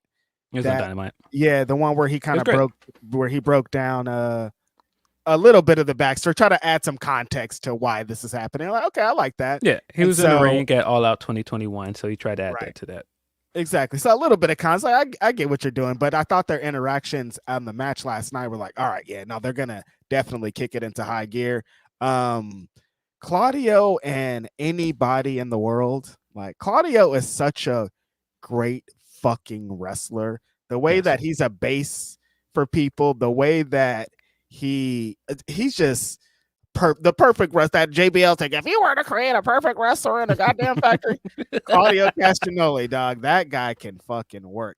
Yeah, I thought Collision was super fun. They had a 6-man match with Dustin and Sammy and Hologram against the Dark Order. So seeing Hologram, Big Hollow the Don.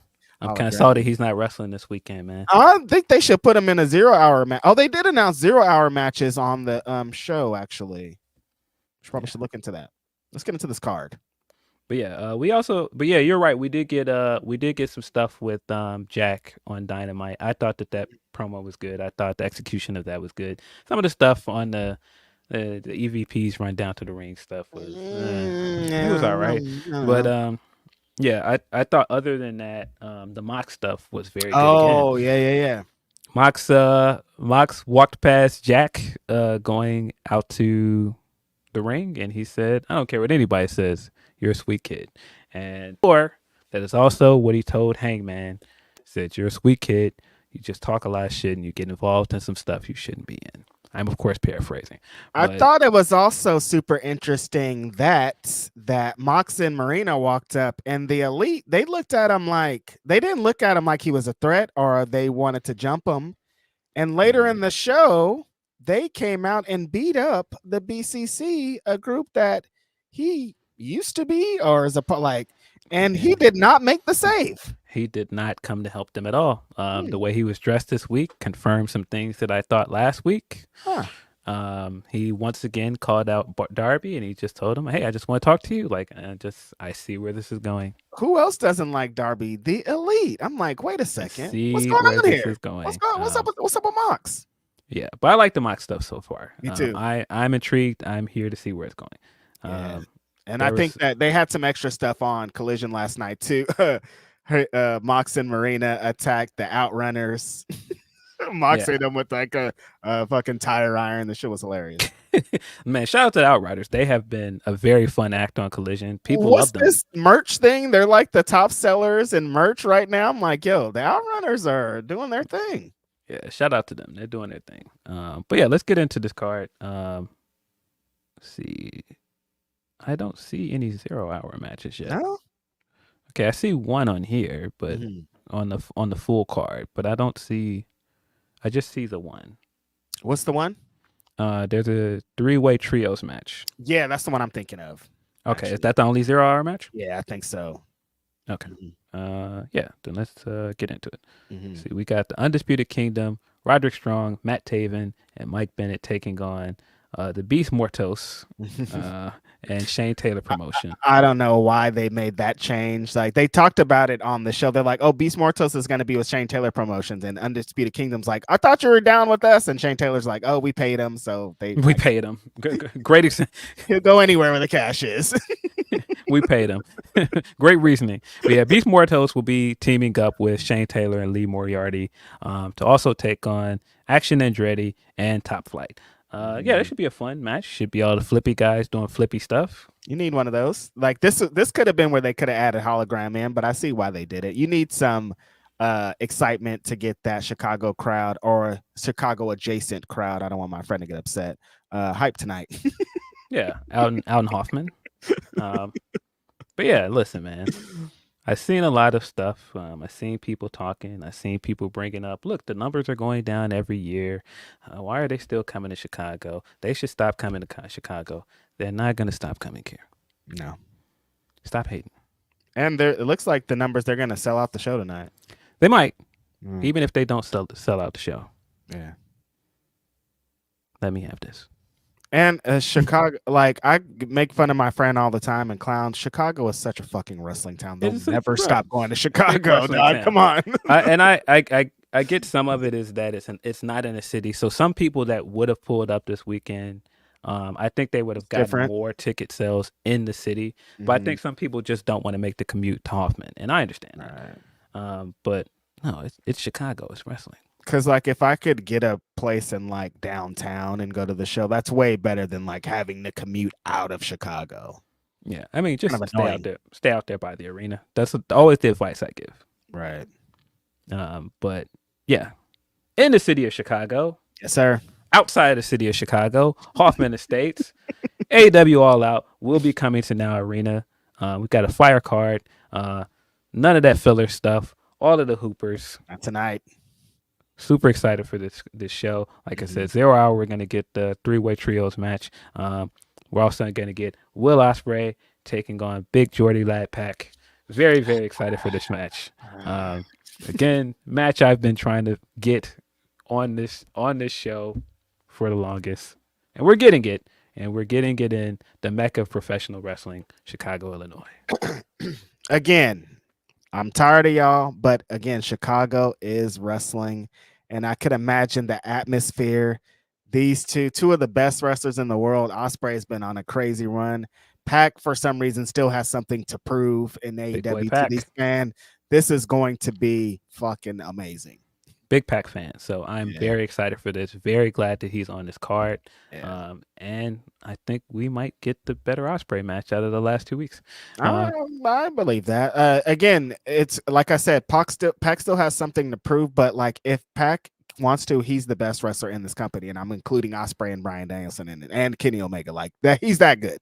Yes. I do think that Ospreay is going to retain here, but this match is going to be fire. Yes. Got the Young Bucks taking on Blackpool Combat Club, Claudio and Wheeler Yuta. One of the other things before I get into this that I hate that we didn't get because Mox went away to Japan and got the world title reign is that Mox and Claudio was a fun tag team, and they had that fun match against FTR. Oh yeah. And then they had a tag team tournament and they weren't in it. And like if we were doing a Blackpool Combat Club match tonight versus the Young Bucks, I would prefer it for it to be Claudio and Mox. Mm-hmm. But I understand why we're doing this for story reasons, but I think it kind of sucks that we didn't get any kind of run with those two as a tag team. Claudio, again, he's such a dynamic tag wrestler too that you just know that it would have hit. This gonna go crazy tonight, like top-notch Young Bucks against hot tag Claudio, and Yuta's fucking been getting better and better every week. So I think this is gonna be really good. But Bucks are retaining, of course. Yeah, Bucks will retain here. I don't see them putting 2 sets of belts on Blackpool Combat Club.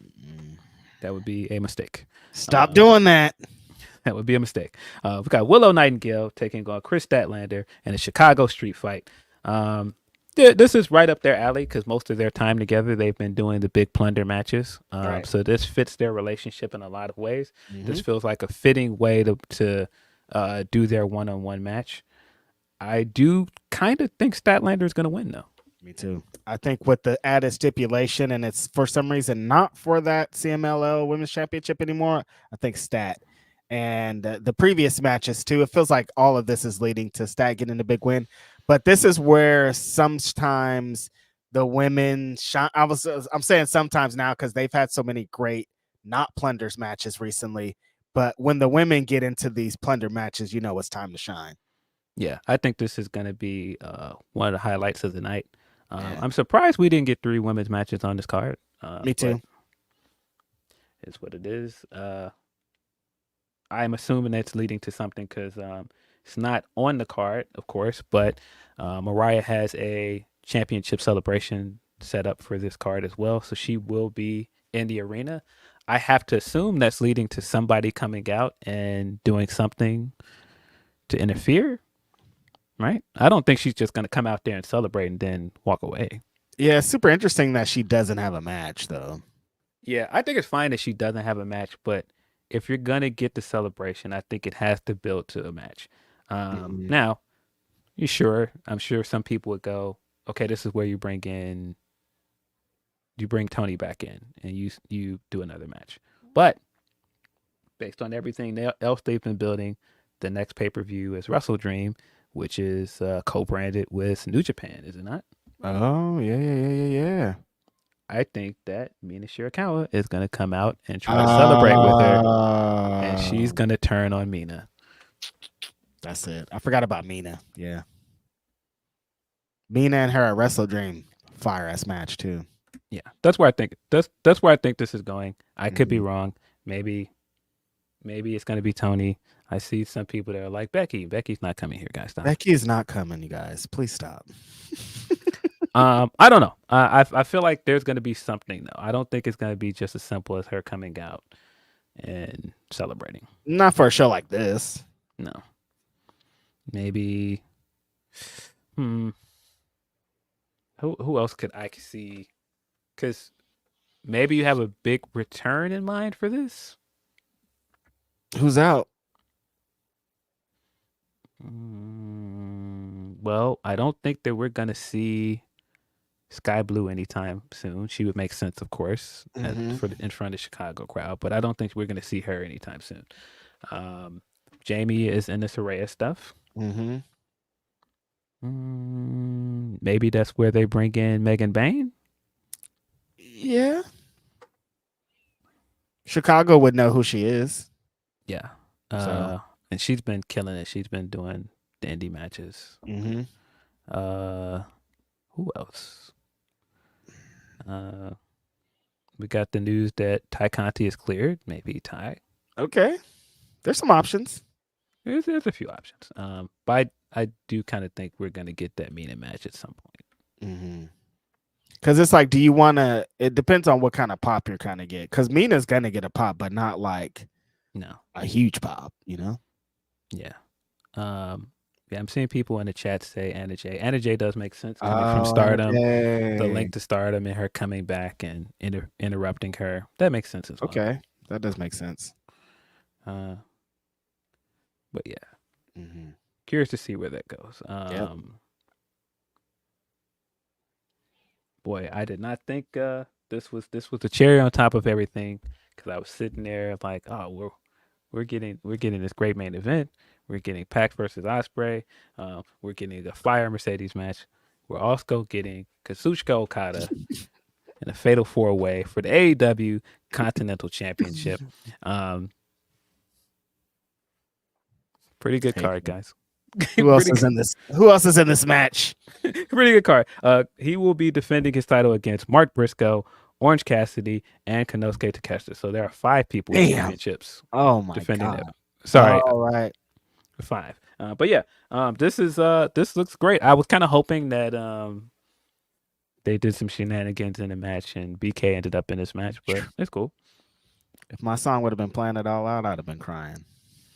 But yeah, Okada versus these guys. I mean, the big plus of this is going to get us closer to Okada versus Takeshita. I can't wait to see their exchanges in this match. Of course, they had a little bit of something on Dynamite that led to this. So yeah, I think that Okada's going to retain here, but I do think eventually we're probably going to get the one-on-one match with Takeshita. You saw people being up in arms about Okada's bit this week that he did with Kyle Fletcher, the Ozzy with the forearms, which I thought was hilarious. Yeah, I thought it was funny. I'm like, why are people mad at this? This is hilarious. I thought it was funny. Okada has been doing awesome. I don't like, people are still trying to make discourse. I'm like, maybe some of the backstage shenanigans and the connections to the elite isn't the best, but the matches have been hard. No, I think they just got to get back to what was working before Anarchy in the Arena, because it was hitting when he was wrestling and they were doing that stuff. Right. When you're just doing that stuff, it's not as good. I need the matches too. Exactly. But yeah, this match is gonna hit. Got 4 guys in it that are hoopers, like I said. So Okada's keeping this. I do think Okada's gonna retain. Yeah, because I don't know Takeshita. I don't know if the Continental Championship is Takeshita's destiny. Might be maybe the International Championship I can think of. Maybe. I don't know. I think either a belt where he can travel with and do Japan shows and defend it. I think that makes a lot of sense for him. Yeah. But yeah, Mercedes Moné will be taking on Hikaru Shida for the AEW TBS Championship. Very much excited for this one as well. I definitely think we're going to get the better Mercedes match. Very funny that in the build to the Brit match and after that promo she cut and she said she was the standard. I was like, that's a little cap though, because the ace is the standard. She's there. She's the gold standard. She built this division. And so getting to this point and I'm going to actually get the match that I wanted here, things work out for me. Listen, my excitement level going into All In concerning Mercedes Moné was not that high. This time, I'm so excited. This is one of my most anticipated matches of the night, just because, of course, Shida's so great. But after the clips that I've seen from Mercedes and Capital Collision and how much fun she was having in there, I'm like, oh, she's about to fucking cook with Shida. I'm just so excited about this match. Yeah, with the 8-match card, I think they're going to give them time. I think it's going to be really good. Yes. Yeah. We got MJF taking on Daniel Garcia. I don't know which way I'm going with this. I do think the match is going to be very good. I'm very much looking forward to it, but I could go either way on this. I could see MJF winning this match and it's setting up a rematch. I could see Dan winning it and Max going away for a little bit. I could go either way. I'm leaning towards Daniel Garcia winning. There's a lot of different options here, but I feel like Max is going to give him one. I think Daniel Garcia is going to win tonight, just with how the build-up's been and the go home segment. I was like, it feels like it's set up for Daniel Garcia, but also it is Max, and like sometimes him winning is how he moves forward stories. So I don't know. So it's fair. The thing that makes me second guess that is usually when he does that, it's a TV match that he wins, and then he'll lose the pay-per-view match. So I kind of feel like he's gonna lose the match. Me too. Just it being pay-per-view, and I just kind of feel like he wants to put Danny over. So yeah, I'm going with Dan Garcia. Yeah, me too. But very excited for this match. I think this feud has been incredible. Me too. Great build-up. Yeah. Got Bryan Danielson versus the Scapegoat, Jack Perry, for the AEW. Can't do that. Cease and desist. Cease. AEW for the AEW World Championship. I mean, we know what time it is. Bryan's winning this match, guys. But it's not because I dislike Jack Perry. That's not why. That's not why I think he's losing. But I do think he's gonna lose. That plays a role though. I do think this match is going to be very good. There's a spider like right. Oh my God, I see it. I saw it go across the screen. It's like coming down from the ceiling. That's crazy. Damn, we're gonna see Phil turn right into Peter Parker here on the show. That's dope. It's trying to escape now. I'm trying not to kill it. Get out of here. Yo, spiders are scary. I wake up. Sometimes I look around my place and I'll be like, how are there spider webs up there, dog? Where'd you come from? Yeah. But yeah, I think this is going to be a good match. Despite my displeasure with this choice, I think this match is going to be very good because Jack is a good wrestler, and I think he knows how to get a crowd invested in him. I've seen him do it several times. I've seen him do it in Chicago. That Doki match is one of those matches I think about all the time where he got that crowd invested. He got that crowd chanting Doki. And I think this is going to be the same thing. I think he's going to do well here. Are you guys going to boo this guy? Are you guys going to yell about Phil at him? Why would I boo him? I like him.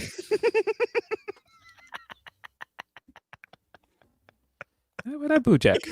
What about your community? Are they still upset about this video? It's going to be mixed. I think some people are going to cheer for him. I've seen some people that are already from Collision that had the signs, and I saw signs already that are like Jack did nothing wrong.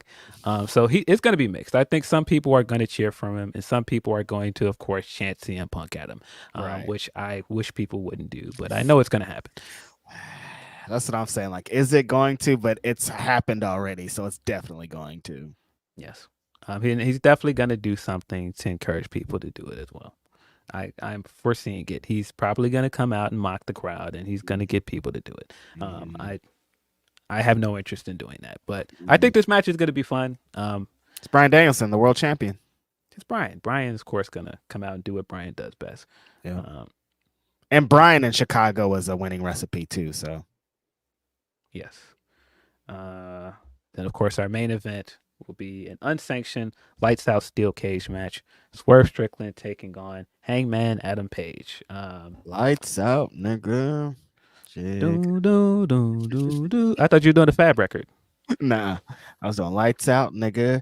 Jigga. What's my motherfucking name? What a record, man. That summer, that played constantly. God. Yeah. Loud. But no, the Fab record I'm thinking of samples that. Oh. Samples that Hove line.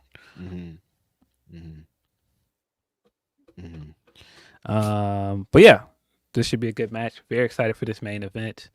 I have to assume that Hangman is winning here because I think the story you tell is that Hangman finally beats him in a match that doesn't count. Yep. I was about to say nobody do a Adam Copeland tribute, but I don't think this feud doesn't call for anybody to be getting up on top of this cage. Like, this is a blood feud where these two guys are going to be locked in the ring, the middle of the ring for most of this, trying to tear each other apart. Like someone was saying, it's going to be one of the bloodiest matches in AEW history, like for sure. Like, you already know going into this with what they've done, with what they've built. And yeah, I think Hangman is going to win for that reason, that it's not a real victory, and it's going to add on to the story. This match is going to blow people away, though. Like, thinking of what they did in the Full Gear match and having to top that, what the fuck are they gonna do, Phil? How are they gonna top that Texas Death Match? I have no idea. This is gonna be one of the most violent matches we've ever seen. But yeah, I do believe that Hangman will win this match, and he's gonna walk away winning a match that doesn't count, and Swerve will be able to hold that as bragging rights, and that is going to be the thing that inevitably leads us to Hangman Swerve Part 5, because I don't think that this is done tonight. I do think we're going to go back to this match eventually. I do think that both of these men will be AEW champion eventually. Yep. There's no way, like, Hangman definitely will be champion again someday. I don't think it'll be this year, but eventually he will. And I believe the same thing with Swerve. And I think if either of those guys hold that belt again, there will be a match. I think exactly what we're seeing today and how these guys are main eventing without the world championship, they're both going to get back to it, but I don't think there's a rush. Like these guys, you could use these guys without the championship and still have huge stories and big matches, you know? Yes. But yeah, that is our AEW All Out card. Very excited for tonight. Phil's on his way. That son of a gun. Listen, let me have good things, man. That's all. Let me have good things. We didn't get a WWE pay-per-view this year. You guys tried to make fun of me when I was like, "Mo, we're getting Giulia versus Roxanne in Chicago." You are getting that. And you guys tried to make fun of me. So let me have this, man. No, they did it for you, man. This is a hell of a card. There's gonna be some fucking absolute incredible matches on this. Hate that you have to make that dumb commute, but like it's gonna be worth it. Listen, man, I've been to some great shows in this city, and this seems like it's gonna be an all-timer. Very excited about it. We've seen some amazing things happen in that city. There's surprise. I'm like, are there gonna be surprises? Like we were trying to figure out surprises earlier. I'm like, I don't know who they could be. Like, so if there are surprises, they're really gonna surprise me. Yeah, it's happening tonight in a couple hours. You know, it'd be very funny and kind of a wild one. This is completely nonsensical, but I just played it in my mind, and it sounds very funny, and I would cry laughing at it. Mariah should come out and do her whole celebration, and then the lights cut out, and it does the whole thing from last year, from 2021 with the music that Max had, and it has like the voicemail. Because the voicemail is like, listen, things didn't end well. You know, we didn't get to tell our story last time these things happened, and we just want you to come back. We just welcome you back. And then the Max music hits and everything, and everybody thinks it's gonna be like this big heel or something, and then like the big smile pops on the TV, and Kylie Ray comes out. That would be hilarious. That would be fucking hilarious. Wow. Phil went somewhere. That's definitely not going to happen. But no, but it would be the funniest thing to ever happen. It would be really good, though. I would cry laughing. Big Kylie Ray smile. Wow. With like the Pokemon theme and everything. Dun, dun, dun. Well, speaking of surprise, I don't know. Like this fool's been tweeting. He said it out loud that he's in Hoffman Estates with the check mark. The big homie Powerhouse Hobbs. I don't know. He's looking giant. I don't know what the fuck he's doing, but he said he's outside. I'm like, can you say that? Can you do that? But yeah, I saw that picture of him from a few days ago. He looks like a fucking giant. It's scary. The picture scared me. Yeah, he's been in the lab. I texted him, stay out the gym. Nah, man, he got something to prove. Got playing with his name. Playing with his name out here, man. Listen. You want to talk about hungry? You want to talk about ready to fucking rip a wall apart? Brother. I didn't. Spiral Trigger, I did not think about that. But the idea of that voicemail playing when a certain person isn't... That's crazy. A certain person's not on the card. Hey, no, that's crazy. That's insane. That. Stop. Don't do that. Stop. Don't do that. Do not. Stop. Stop it, man. Because then you be trying to say, well, why are you bringing this up? Listen, leave me alone. We shouldn't even have gotten here, guys. We shouldn't even have gotten here. This is why you can't tell jokes, and you can't just, somebody will always take it too far. But also, listen, man. If there's a Chris Jericho match on this card, this is your fault, Phil. You said it on the show. I want to be the very best, like no one ever was. Get that Pokemon music playing, man. So good. And like I said, I saw her at the Queen of Indie. She's so fucking good at wrestling. Yeah, she's still very good at wrestling. Good. Shout out to Kylie Ray. Yeah. Let's get into some few super chats before we get into some WWE stuff and Phil gets up out of here. Van Twinblade says Dan the Dan is aliens versus yokai with a bunch of teens caught in the middle with a dash of romance. Animation by Science Saru. And did Scott Pilgrim's takes off? Okay. Yeah, I still haven't seen the Scott Pilgrim anime. I keep saying I'm gonna watch it, but I haven't watched it. Dan the Dan. Appreciate you, Van Twinblade. Why Mox and Marina do the Outrunners? They was going to Disney World. Should have been celebrating like that somewhere else, man. Listen, watch your back and protect your neck. Wu-Tang told you, dog. You got to be watching your back. Mox is in Marina out here. Van Blade also says, finally, do we get a knife fight in the cage tonight, or does someone pull out a jammy? I don't know, man. You gotta be careful. Do you think that they will have weapons involved, since kind of that was the story of the Texas death match? Because you don't honestly need them. It's a cage match, right? We'll see some kind of weapon. I think. Yeah, something. David Reed said, based on AEW, Britt may be gone bye-bye soon. Where's she gonna go? Is she would she be a big star in WWE? I don't know if I would say big star. I think she would be a big get for them just because of the optic of them getting another AEW, like getting another day one AEW wrestler to jump over there. I think that would be a big deal for them. That means something regardless, you know what I mean? Yeah. Hey, what's over there says, with the next Dynamite being in Ohio, do you guys think Sami Callihan makes a cameo with Mox? I don't know. I know Sammy and Mox are close. I know that he's been saying for as long as he wants to work with him. So there was some talks previously about Sammy and AEW. I don't know whatever happened to that. Yeah. Yeah, there's quite a few people over there that like Sammy, so I wouldn't be surprised. Totally. Blastier says Sheeta versus Monet should open All Out. Maybe. I don't know. That's the women's championship and you don't have the other title defended. I probably wouldn't do that. I mean, well, you got two women's matches, so it could work. Yeah, I don't know. I guess so. Our friend Shanika, hey Shanika, says Phil is right. Hangman has friends of mine who don't pay attention to wrestling, asking who he is. Just saying. I told you, I see the vibes, bro.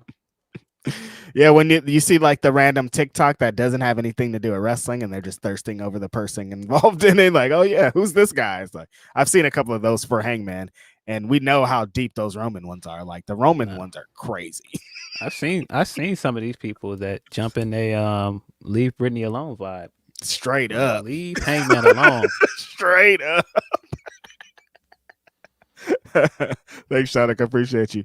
Our homie Reggie Simmons, Chi-Town, y'all outside. Just saying, what's up to the dopest dudes spitting graps? Keep up the excellent work, my brothers. It's crazy appreciate that we're back. It's been a year again. I was just talking to homies. Shout out to Tracy. That was a year ago that we linked up with all the homies in Chicago. Sad I'm not there again. Nah, that's when oh, that was funny. What happened? What happened, Phil? When we were riding there, and I was like, "Nah, they acted like my man came in there with the blammer, bro." Straight up. do.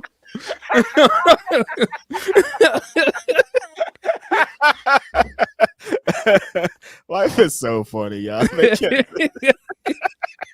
That's like, oh, dude came with the blammer.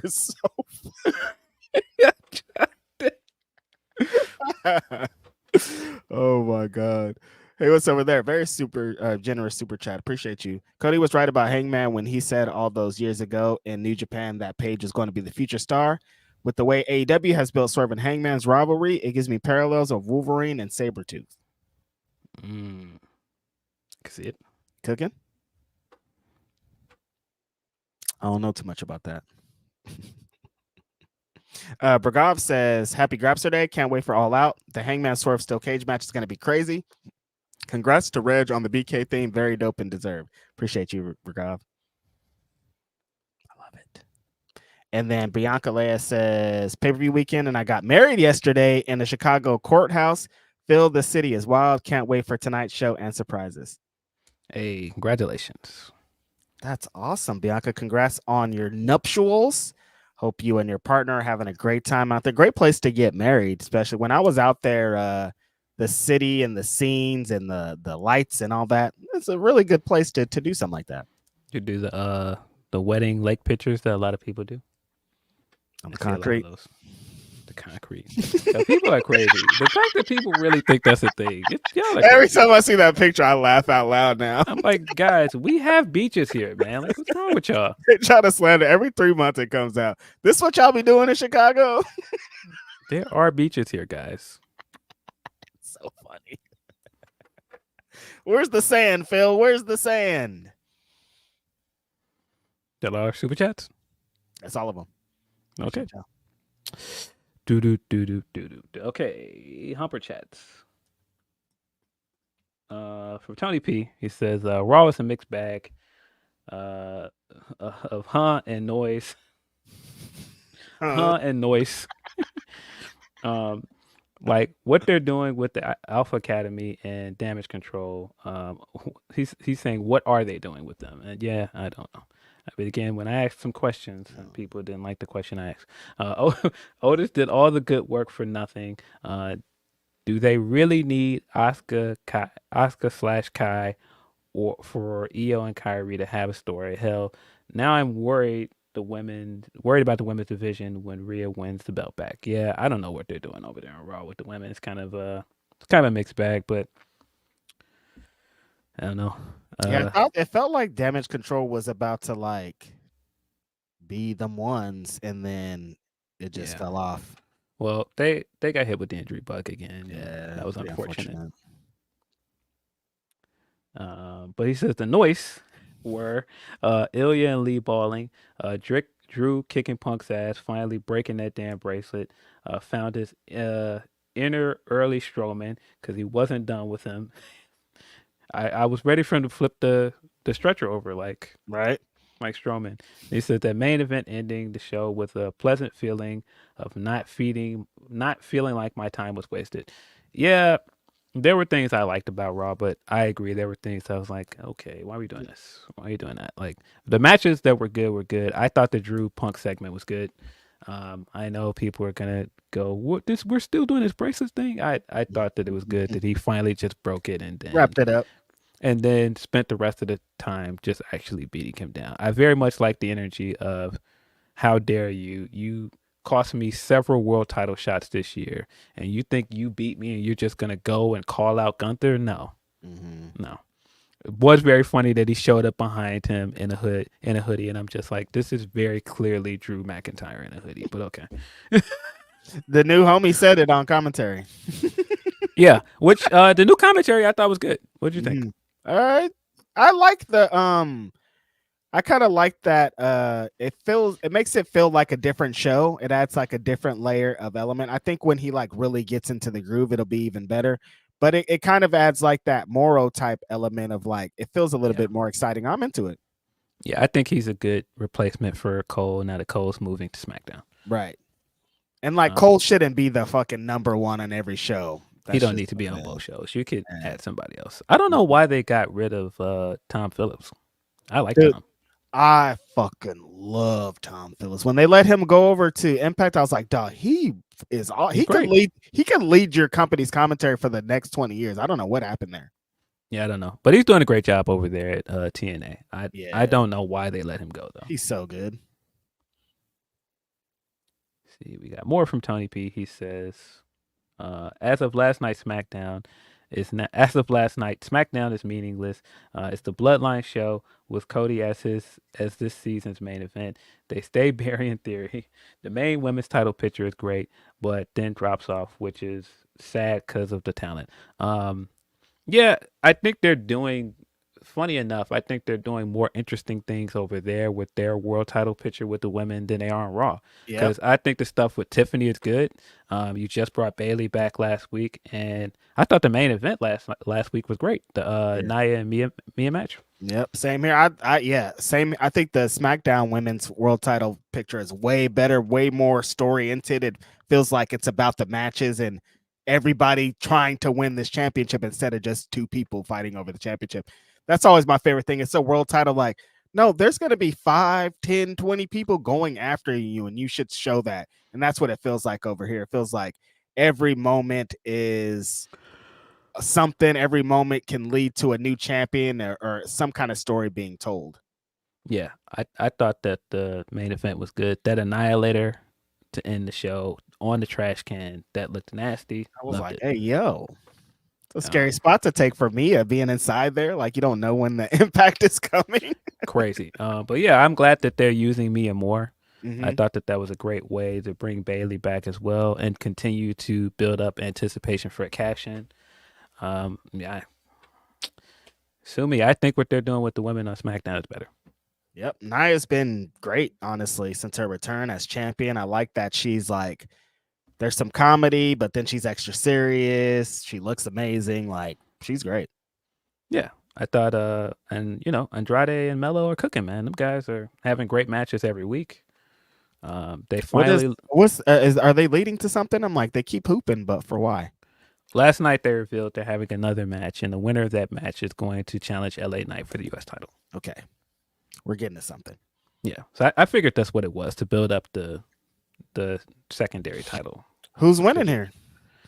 I don't know, man. I kind of think it's gonna be Melo. I kind of think Melo needs it more. He does. But I think regardless, either of them, they're not gonna beat LA Knight. I think LA Knight's gonna retain regardless. Right. But Melo needs a bigger win, I think, than Andrade does at this exact moment. But I could also still see Andrade going over because Andrade and LA Knight's a pretty good match too. Yeah. But yeah, they've been cooking. Those matches have been heat. Yeah.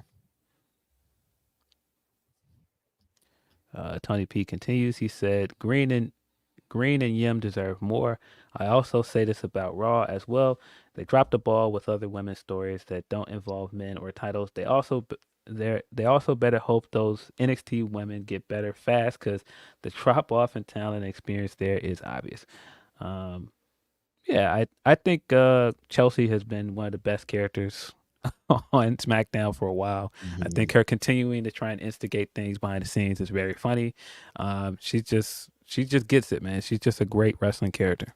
Yeah, she's one of those, also kind of like how I was talking about Hangman Page earlier. Like, any moment that Chelsea gets, she's about to make the most of it. Like, if she got 3 seconds on, she's about to make those 3 seconds the most important 3 seconds of any show. She's such an important figure in that division, and they just got to keep letting her cook because, like, she's doing it. Yeah, she's a hustler, man. If we've learned anything, all of those pitches that we learned about when she got let go and how much she was constantly pitching ideas, constantly like, I can do this, I can do that. Like, bro, she will do whatever it takes. I want to be on TV, bro. I want to see what breakfast is like for her and Matt Cardona. Do they just have a whiteboard where they're just like, here's my idea, I'm like, that family be fucking hustling. Man, gotta respect it, bro. Shout out to them. I respect it. We got some more Humper chats, and we're going to get into last week's pay-per-view and the big debut, and we're going to get out of here. Yep. But before we do that, I'm going to hit you guys with a word from our sponsors. Yes, at least, sir. I think I am. Maybe. I am. BetOnline.ag is the official betting partner of Fightful. 100% of the time when you get the odds from Fightful, they are coming from BetOnline.ag. And it's not just wrestling, it's not just MMA and boxing. It's football, it's basketball, baseball, hockey. They have the earliest lines. You can bet big with the high limits and rebet functionality. They have the fastest payouts with winnings paid in minutes and the industry's best bonuses on every qualifying deposit. They've been trusted for 25 plus years. It's not some fly-by-night company. BetOnline AG has been there. They've done that. In addition, they're trusted by millions. They've got VIP rewards programs and a ton of popular games. BetOnline.ag. That's where I go to make my bets. That's where I suggest you go to, my friends. Please just bet what you can and bet responsibly. As always, bet responsibly. But if you're looking for a place for your sports betting needs, including pro wrestling, betonline.ag is the place to go. Yeah, definitely bet online. I was just reading some tweets. Shout out to you guys for continued support. Somebody was asking about purchasing the song, and Ruckus told me last night he's just waiting on artwork essentially, and then it'll be on your streaming services pretty soon here in the next day or two, I think. Pretty cool. Yeah. Let's get into some more of these Humper chats. Let's make sure that I'm not skipping any before I do that. Okay, more from Tony P says, if All In was about happiness and celebrating, All Out is about hate. Man, perfect place to do it. From the Shy, the city of hella haters. You are a big hater, Phil, so this makes sense. We are. Listen, man, I am not a hater. There are specific people that I don't hate, so I won't. Even though All In is in wait, sorry. Even though All Out, even though All In is in their main, All Out is their baby mania. Usually where they make statements and ball hard. Just excited for tonight. Yeah, I agree. All Out is kind of their mania at this point, just because the size of it. Yeah. But for me, I think Double or Nothing is kind of like their big show, just because it was the first one, and there's so many things attached to it. But yeah, All Out is basically their mania at this point. I like that they're making new shows now that we have to question which is the big show. Like, is it that? Is it Wrestle Dream? Is it Forbidden Door? Like, that's cool for them. I mean, it's really between All Out, Double or Nothing, and maybe All In. No, yeah, it's those three. It's basically Double or Nothing, All In, and All Out. Yeah, totally. Which one is the big show? I probably would put All Out. It feels like they put more focus on All Out than they do Double or Nothing. As someone who's been to like all of the Double or Nothings essentially in Vegas, it feels like they make a more conscious effort with the All Out pay-per-view, but it still is a staple as someone who's been to all of them. Yeah.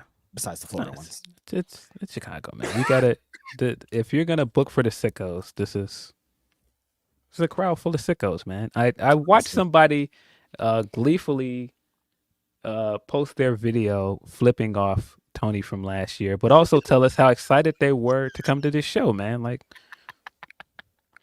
boo, we hate you. Can't wait to see you tonight. Also, can't wait to go to All Out next year.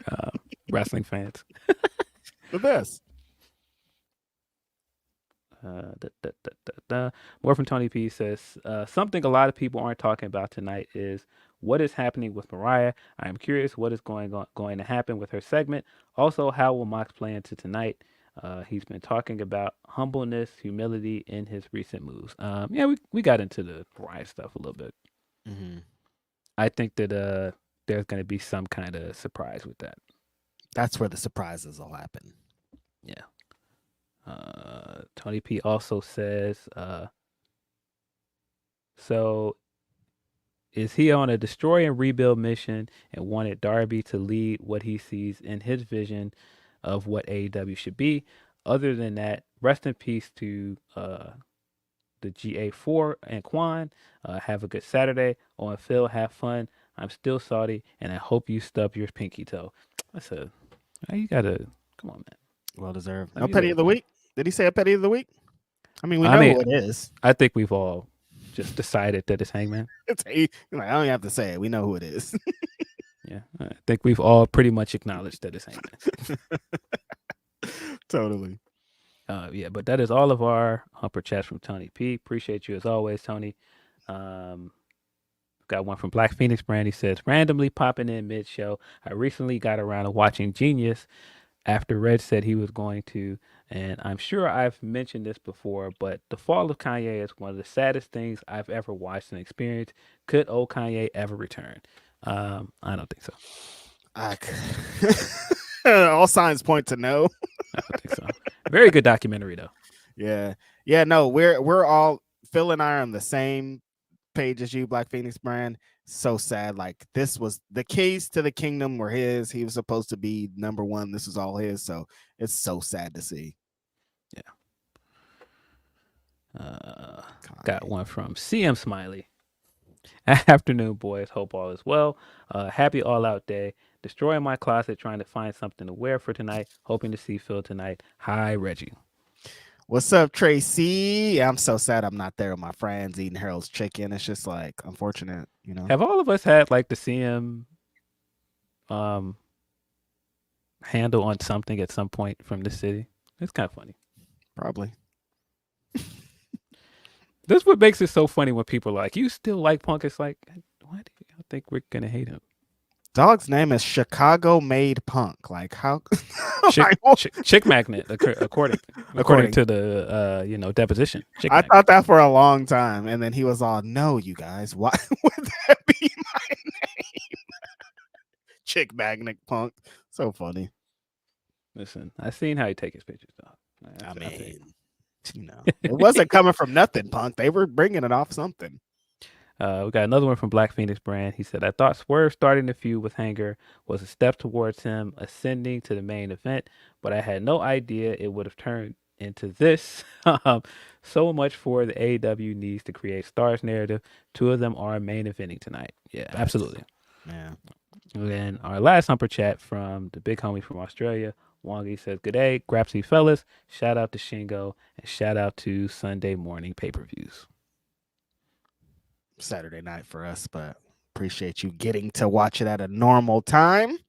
Gonna be very exciting stuff. Appreciate you, Wanga, for submitting that. Very excited about the show tonight. That's pretty much it. Yeah, but that is all of our Humper chats for now. Again, if you want to get those in while we hit these last two topics, send those via humperchats.com/Fightful. Yes, sir. Yeah, we had another pay-per-view last week. Very brief. Two of them. Did we count the second one as a pay-per-view? Yeah, well, two. We had a WWE NXT weekend, but the main roster pay-per-view was very quick, concise, 5 matches, in and out. Afternoon pay-per-view, couldn't beat it. Being able to get up and watch pay-per-view and then just going with the rest of your day, I was like, no, that was all right. Not too bad. Not the worst thing that new wrestling, this current stage of wrestling, has brought upon us. Afternoon pay-per-views and stuff. I watched the full pay-per-view, and did you? I did. You know how these people book matches, Phil. Yeah. At one point, everybody has to stop and do a full monologue. I'm like, you guys, what's happening here? WWE Bash in Berlin emanated from the Uber Arena in Berlin. As you expect from these international shows, great crowd as always. Yes. Very good atmosphere for wrestling, and I think that elevated most of the matches on this card. I think all of the title matches were good, and actually there was no bad match on this card. I think it was a fun show all around. I think people, of course, are going to have their opinions on certain things, but I thought it was a fun show. The opener with Kevin Owens and Cody was very good. Yep. I thought that was one of the best world title matches the company has done in a while. I continue to be excited about Cody doing his version of the Codyverse over there and going and, doing his storylines and wrestling his friends and doing his bucket list matches. And this was great. It played into a lot of history with Cody and KO. I thought the segment from the Go Home show was very good. The promo they cut, and that was fantastic. But yeah, playing into this, will KO turn on him? Will he turn on him? I can see people being exasperated by their dramatic use of storytelling, but I've just accepted that this is what WWE does. This is how they produce their matches. You know, you're gonna get, like Reg said, the pauses, the monologues. You know, you're gonna get it. But yeah, I thought this match was very good. The spots were great. The Cody trying to do the super Cody cutter and then stumbling because of his knee injury, and they kind of worked us into thinking he didn't have a knee injury because that was brought up in a SmackDown segment, but then KO came out and immediately started working his ribs. Yep. And so while he's working the rib injury, I'm like, okay, well maybe his knee wasn't hurt, and then his knee buckled during that spot. But yeah, I thought one of the better spots in the match was him coming down off of that Cody cutter and grabbing his knee, and Kevin Owens running up like he was going to chop block him, and then immediately stopping like, I can't do this. And then they rolled out of the ring, and then he just immediately kicked him right in the knee very hard.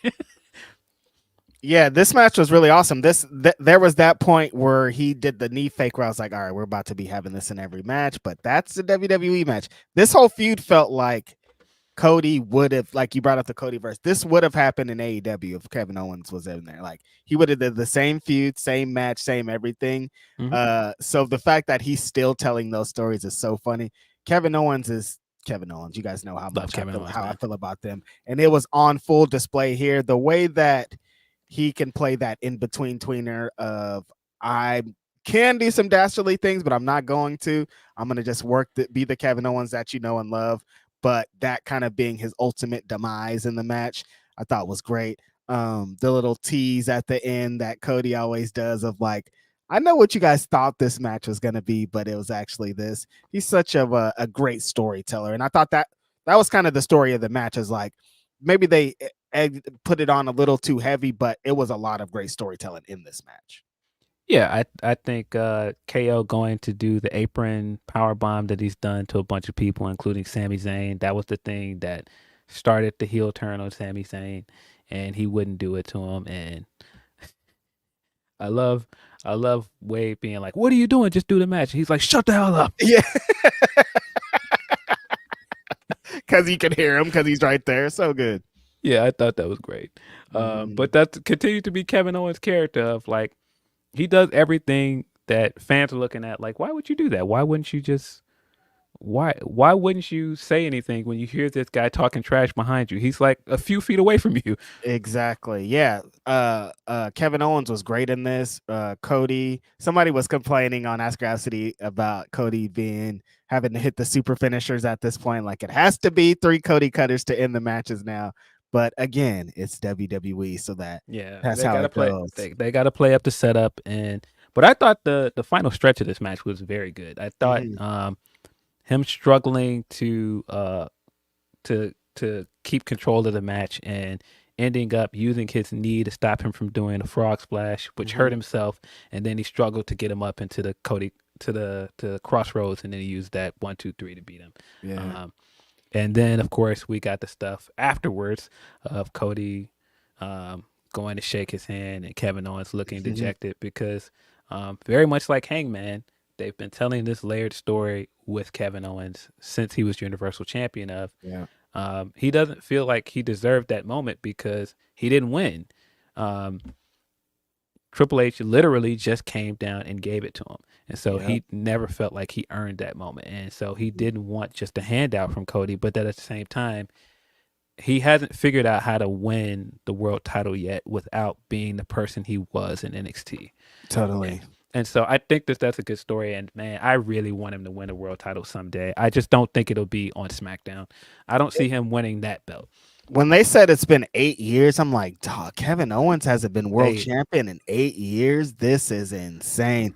But I think, for his story and what happens, like he can still get there. And there's a lot of room to still kind of maneuver. Okay, so Phil, I'm confused after I didn't watch the full SmackDown. I need you to answer this for me. Cody Rhodes had a great match with Kevin Owens. Why is he on SmackDown calling out fucking Solo Sikoa again? Okay, so before the SmackDown, last week's SmackDown, Solo Sikoa said, whoever wins the match of KO and Cody, I'm going to take on the winner. So he's already called that match for himself. Okay. Cody already knows that. Gotcha. So in this match, you had all this stuff with him and KO. And again, a big part of the stuff with him and KO in this feud is, hey man, I've allowed you to take on some beatings from me, and you've been fighting this group longer than anybody else. So here, I want you to have this title shot. You deserve it more than anybody else. But yeah, I thought the way they played it up, the way afterwards he looked dejected and he raised Cody's hand to say that he accepted, and Cody tried to raise his hand, and then he immediately took it down. He would not accept that. I thought that was cool, but the solo stuff, boy, I do not want this match. I do not want this match, but I love that it seems like they're doing it on SmackDown. They're building it up to be the premiere episode title match, which they usually do that. They usually put a title match on a premiere episode of SmackDown. So, like, does it feel like this came fast to you? I'm like, this is happening already? Like, when quick. they were like, oh, this is the last Fox SmackDown, I was like, what? end of an era, which, yeah. Yeah. But yeah, we're back into the solo stuff. You didn't watch any of SmackDown last night? I thought Cody did something very smart, and I laughed very hard at it. The Bloodline comes out, and he says, you're right. You do deserve a title shot because you have been doing all these things to put the Bloodline back on track. I'm paraphrasing, and you did all of this to get back here. So you do deserve a title shot, Jacob. And Jacob got in the ring. It looked like he was going to shake Cody's hand, and the whole time Solo's sitting there staring at him. And he had to stop and step back and go, I love you, Solo. I love you. And then he got out of the ring and let Solo continue to ask for his title shot. Really, really good. So everybody's aware, is what you're saying. Yeah, it seems like Gotcha. we're eventually getting to some Jacob stuff, and I love what they're doing with it. I hope that the solo match is not a pay-per-view match and they just knock it out on TV. Didn't they already announce it for the cage match? Yes. So hopefully they just knock this out here, and that's we're done with the solo match. Maybe Cody Roman or Cody Orton at the pay-per-view, because I don't want that match at the pay-per-view. Please no. The first one was not that great. No, it was not. But yeah, I thought that this was a good way to tie up the loose ends with that on SmackDown. But again, it still feels like Bloodline show, rinse and repeat. Exactly. We got the women's tag titles next. Bianca Belair and Jade Cargill took on the Unholy Union. This was fun. A quick 12-minute match. I think the more that Bianca and Jade have worked together as a tag team, the better they look as a tag team. They have their dynamic down pat, where it feels like Bianca will come in and do most of the wrestling in the match, and she'll become the baby face in peril early on. They'll cut off the ring and keep them on their side of the ring, and then that builds anticipation for the Jade hot tag, and then the Jade hot tag is tremendous. They've done it the last two times they've had matches, and she comes in like House of Fire, does all the big moves. It looks great. They have the dynamic down pat. Yeah, I think that the Jade hot tag is so great in these moments, and it shows how dynamic of a personality she is every time she hits it. This match was really fun. All the women were the story that they were telling of kind of cut the ring off of Bianca because you don't want to get to that hot tag. Really good story. Bianca in peril is one of the best baby faces on the roster. So to tell that story, I think is so good.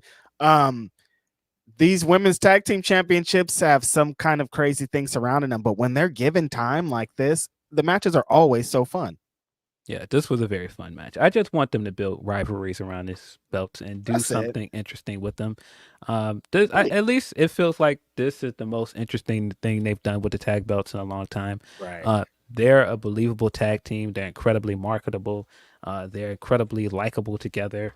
And it's still leading to a big match between the two, right? Like that's what we're leading.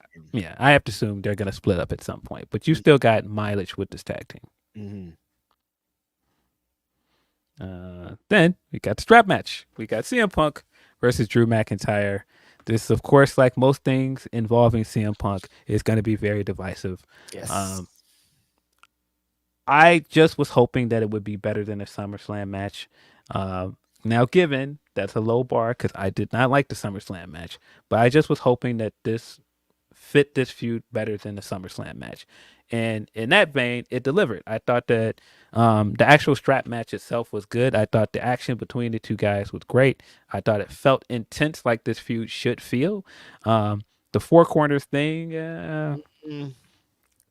it's silly. It didn't bother me like I saw it bothered some people, but that's just because I came in the door knowing that it was there. It's like, all right, they put the lights up there also, but I like the match itself. I like the storytelling in the match. I like certain little bits like Drew beating down on Punk and then going and starting to tap all the corners, and while he's doing it, Punk is on his shoulders, tapping each corner until they get to the last one. And so they're both trying to hit it at the same time.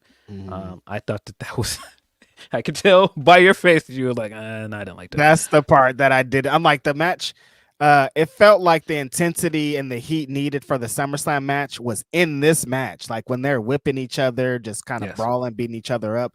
But when they got to that, they do the double reach for the thing. Like, oh, this is a WWE match so much.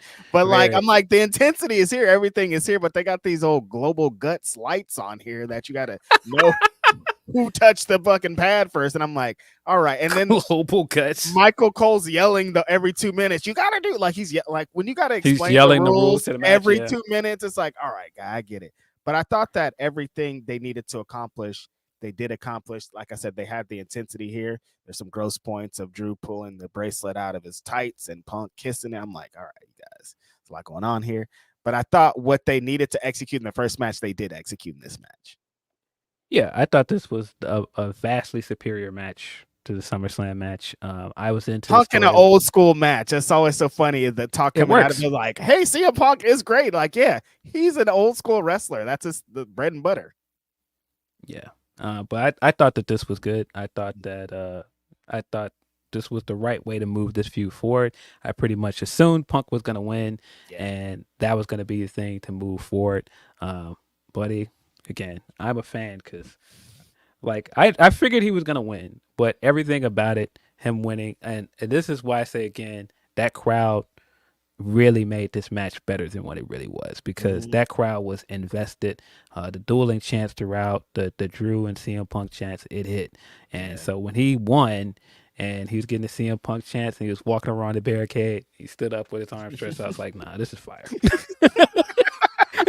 You're all in. I was like, nah, this is dope. No, let's, like I said, if he's in his element, it's a blood feud. He's strapped to somebody. Like, of course he's gonna cook, dog. This is his thing right here. Yeah, I understand how they're using him. It's wild to see them go to this point with him where they're using him as the big attraction match. It's like almost like bringing Brock in for something, and they've got Punk in the same spot. So him coming out doing the big entrance and him getting the reactions, like, it all hit, and I think that's probably the best use of him at the moment. Like, we're not gonna see him a weekly basis on Raw and shit. We're not gonna see him doing that. This is, guys, we have a big show, put CM Punk on it match. Which is why I also think what I thought I told you when I asked Grapsody. The way they're using him is very similar to the way they use Brock. I kind of have a feeling where this is going. New champ, baby. But yeah, I thought this was a good match. I thought the mixed tag match was good as well. I thought, again, that crowd was super into this. This crowd was they love them some I was gonna say Carnage twins. What's their name? The Terror Twins. Yeah, they are very much into Rhea and Damian as a team. Yeah. They were very much behind them. Dom still gets very good heat. And they worked a good match. I think I thought her exchanges with Rhea was some of the best stuff I've seen Liv do in a long time. That move that she did that people were like, oh, this is Saki Akai's move. And then other people were like, oh, I've never seen this move ever before. I was like, I'm pretty sure Selena does that move too. Selena does do that move too. That's right. I've seen her do it before. Yeah. But yeah, I thought this was a very fun match. It was essentially like a a big spectacle Raw match on this pay-per-view. Mm-hmm. But I thought it fit with the rest of these matches because these two are so over and that crowd was so hot to see them. Exactly. The heat of the crowd and the story totally drove this match. Like, it was a big Raw main event, but I think for how the crowd reacted and what came out of it, it was needed. Yeah. And it was a good placeholder, like right in between the strap match and the main event. Also, you need that popcorn match. Yeah. But it was fun. The main event, go figure, Big Goont in this element. I'm not the biggest Orton fan. So coming into this match, I was just like, all right, are we going to get like a Gunther match, or are we going to get like the rest hold? Like, we're going to get an Orton match. Orton match. We kind of got an in between, and I thought what we actually got was very, very good. I thought this match was really good. Starting out with Gunther coming out, and I thought as soon as he came out, the way they put him on all the promotional material, they basically made the show just to showcase him in Europe. I thought he's going to get this big reaction, and he kind of did. But, buddy, that crowd, when Ludwig came out there, buddy, you would have thought Cena came back, bro. That crowd popped huge for Ludwig Kaiser. All the way up. They're like, oh, our guy's here. I'm like, oh, their guy's here. Yeah, which he got a big pop on SmackDown as well when he answered the open challenge against LA Knight, which he's from Germany. Mm-hmm. He's a home country guy, so I figured, but man, that pop for him 2 nights in a row was crazy. Yeah, shout out to the homie. He's definitely earned his position. Yeah, I was nervous going into this match. You guys know Grapsody aren't the hugest fans of Randy Orton, so I'm like, what could this match be? Is Randy gonna, like you were talking about earlier with Gabe Kid? I'm like, sometimes Randy forces people into his match, and that's not what you want. Yeah, it was really a mix of both. It had like the slow and plotting dynamic that you get at a Randy match, but it also had enough to keep you invested, like the big table spot on the outside, had like the story stuff that WWE will do. They hammed it up and did the whole, he put him through the table and he had to make sure he did his pose instead of just putting him in a ring and winning the match. And that's really what cost him the match. Right. But yeah, I really enjoyed this. Some of the stuff, I mean, Randy doing limb work and doing holds, it ain't really for me, but I thought it worked here because we know how dangerous Gunther is. It's like, exactly. He was doing all this stuff to keep Gunther at bay. Once he figured out that his shoulder was hurt from hitting the steel steps, he started targeting that to keep him at bay. But even with that, he still wasn't enough. The way he hit him in the back of his neck towards the end of that match, I was like, dog, what? Like, not how you do your little bro. Bro. And that's really what I loved about the match too. The ending stretch of, man, he was trying his best to hit him with another RKO. He kept trying to do it. And when he tried to reach for him that last time and he pushed him away and hit him with that chop, ouch, that chop looked like, oh my God. It looked like he hit him in the back with a wet towel. Honestly. Like that. Ouch. Yeah. But yeah, Gunther did, add some Gunther elements to it. He did, give Randy a couple of beats, and it kind of got me more interested and excited about the potential Gunther and Cena match that I'm sure is going to happen here. Yeah. Yeah. No, actually, Gunther was not the hometown guy. Berlin is like his adopted hometown, but he's Austrian. He's not from Germany. Yeah. But no, just, man, that last stretch of him chopping him in the back and then putting a sleeper hold on and then cinching it in, and he kept trying to get out of it. Then he kept hitting him with the hammer and anvils and working it back in. He was not letting Randy get away. Very definitive win, which I wasn't surprised by because I felt like you had to give him the definitive win. But this was, I thought this was very good. I was surprised how much I liked this. Only reason I was a little bit shocked about how definitive it was is like I think they're leading to Randy getting another title shot against Cody, and I thought they would make him look a little bit stronger than that. But it's Gunther's thing, so it doesn't really take away, Well, I thought it all made sense. He needed the definitive win, and he did shake Gunther's hand. but he was sitting there looking dejected after he won. He was looking around, and I was like, "Oh yeah, I know that look. That look." It's opposite of Kevin Owens. Yeah, he's like, no, I need to go to that side in order to be the Randy Orton that he is am. going to turn heel. It's coming. It's inevitable. Opposite of Kevin Owens. I get it. I got it. That makes sense. But yeah, then they let Gunther close the night and have a promo in German to close the night. They also let us know that this was the highest grossing arena show in the history of the company. I feel like they fucking say that every show now, Phil. Yeah, like, we get these big accolades with a bunch of this stuff. But you're gonna say it again next show. Not super strong though. Yeah, it was a strong show. But it's 5 matches. Like, it's been hard to mess up 5 matches. And they gotta stop doing this. What? Just give up 2 more matches, you guys. 7 matches is cool. Like, I know that they bad for the crowds or the show. Like, you go overseas and you do this thing, and then you only give them 5 matches. Like, you're over there, give them like 8. You know what I mean? That's the only thing I really care about. They got SmackDown the day before, and at this point, the WWE fan base, especially international, they're eating up everything they give them. They don't care. Could have gave them like fucking kickball game, and they thought that shit was hot. Yeah, I agree that 7 matches is kind of the right amount. But they've tried to make 7 the standard for their big shows like SummerSlam and WrestleMania. But and AEW needs to, one thing they need to do as conjunction with this business and ticketing thing, you're not WWE. Don't do 2 nights in a row at the same venue. That just doesn't work. Do 1 night and get all those fans. WWE can do that because those people will eat fucking anything. But AEW fans are not going to do that. It's a bigger audience too. It's just a bigger audience. You're just going to have more. Just do 1 night and get that 1 night of people. That's just how it is. Yeah, I agree. I think work around that show at that arena, but you don't need to do 2-3 nights at an arena. No.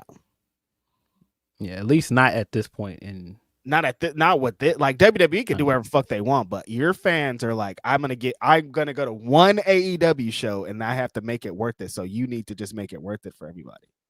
Yeah. Yep. But yeah, good show. Do we have any more super chats before we move on? We have 1 more super chat from Hey What's Over There. Last one, fellas. Do you think once AEW gets on Max, they should bring back the House Rules events as exclusive Max content? Also run those events in smaller venues. AEW don't have money to add nothing else. I mean, I think if you're gonna do them from if they keep their residency in Arlington and they do like little specials from there, that makes sense. Mm-hmm. But basically, like live shows, I don't think that would be a bad idea. I don't, with attendance, if they're gonna go like small venues and then make it like worth it, then yeah, but like focus on Dynamite and Collision business, I think is the way to go. Yeah, I agree, but that's why I'm like, if they're just doing it where they already have the residency and it's a smaller crowd, right? Yeah, that makes sense. But if you're just trying to sell a completely different show at certain arenas, I wouldn't do that. Mm-mm. Thank you to everybody for submitting super chats today. Y'all are dope. Yeah, appreciate you guys sending your super chats and your humper chats. Yeah, we, as you alluded to, we had another pay-per-view in Denver. I think it is the height of comedy that they have been trying their best to get us to go to these shows. So bad. They've been like, nah, Bakersfield. We can get that one dreadhead. You're not coming? Okay, Denver. What about that one guy? Oh, you work over there? Hey, Chicago. I know I can get you. Chicago. Look at this main event. You're going to want to see this. Chicago. Joshi Wrestler. We're planting our flag. CM Punk's here. What do you mean? We gotta get one of these guys. I'm gonna get one of them 3 guys. I'm gonna get one of them. Hey, no, we're gonna be in Chicago, loaded on thick. We're gonna get him. We're gonna be there. But yeah, NXT went to Ball Arena this weekend. No Mercy. Mm-hmm. Listen, I want to like NXT, man. I try to get into it, but there are bits of it that are just not for me, man. I thought we were watching along at one point, me, you, and some other people, and it was so funny.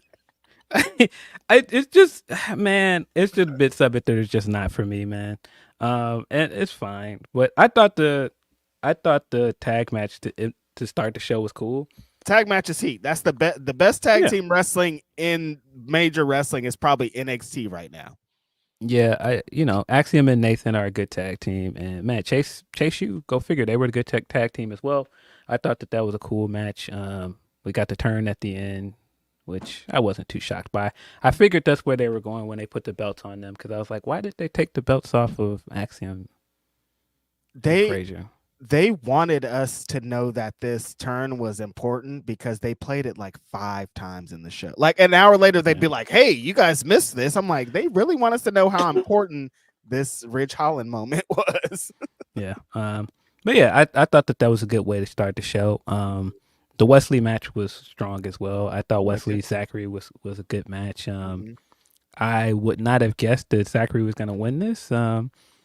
Most surprising result for sure. I thought that the Denver crowd added a lot to this. They worked a next division style match. It was fun for where it was. Yeah, I think that it was a fun match overall. Some of the way it was worked was kind of it was kind of wonky, but it was fun. I like the messaging of what they were doing.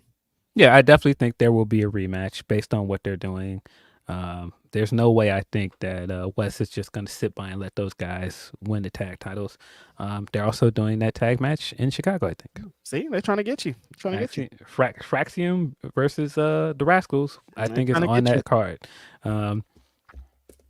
Yeah. How much do I want to get into some of this stuff in between? Because I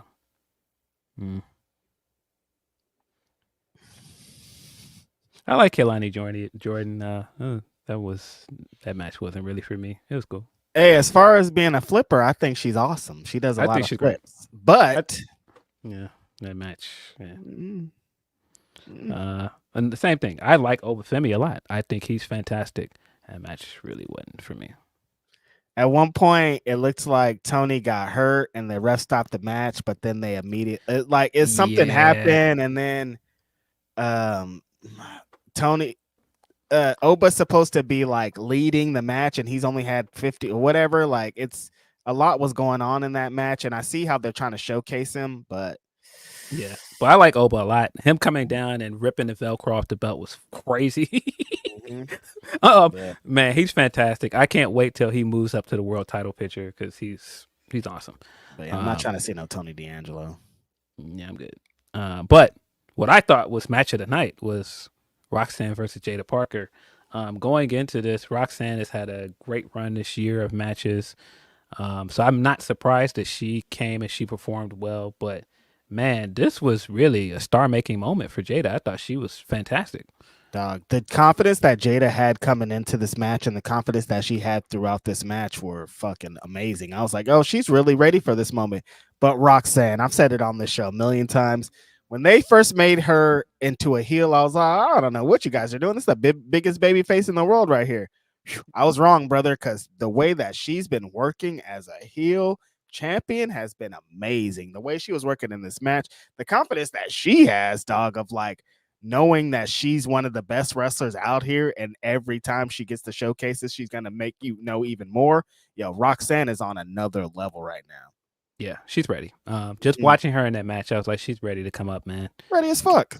Get her in the big feuds. Get the Bailey feud that we know is coming. Get to the big matches, man.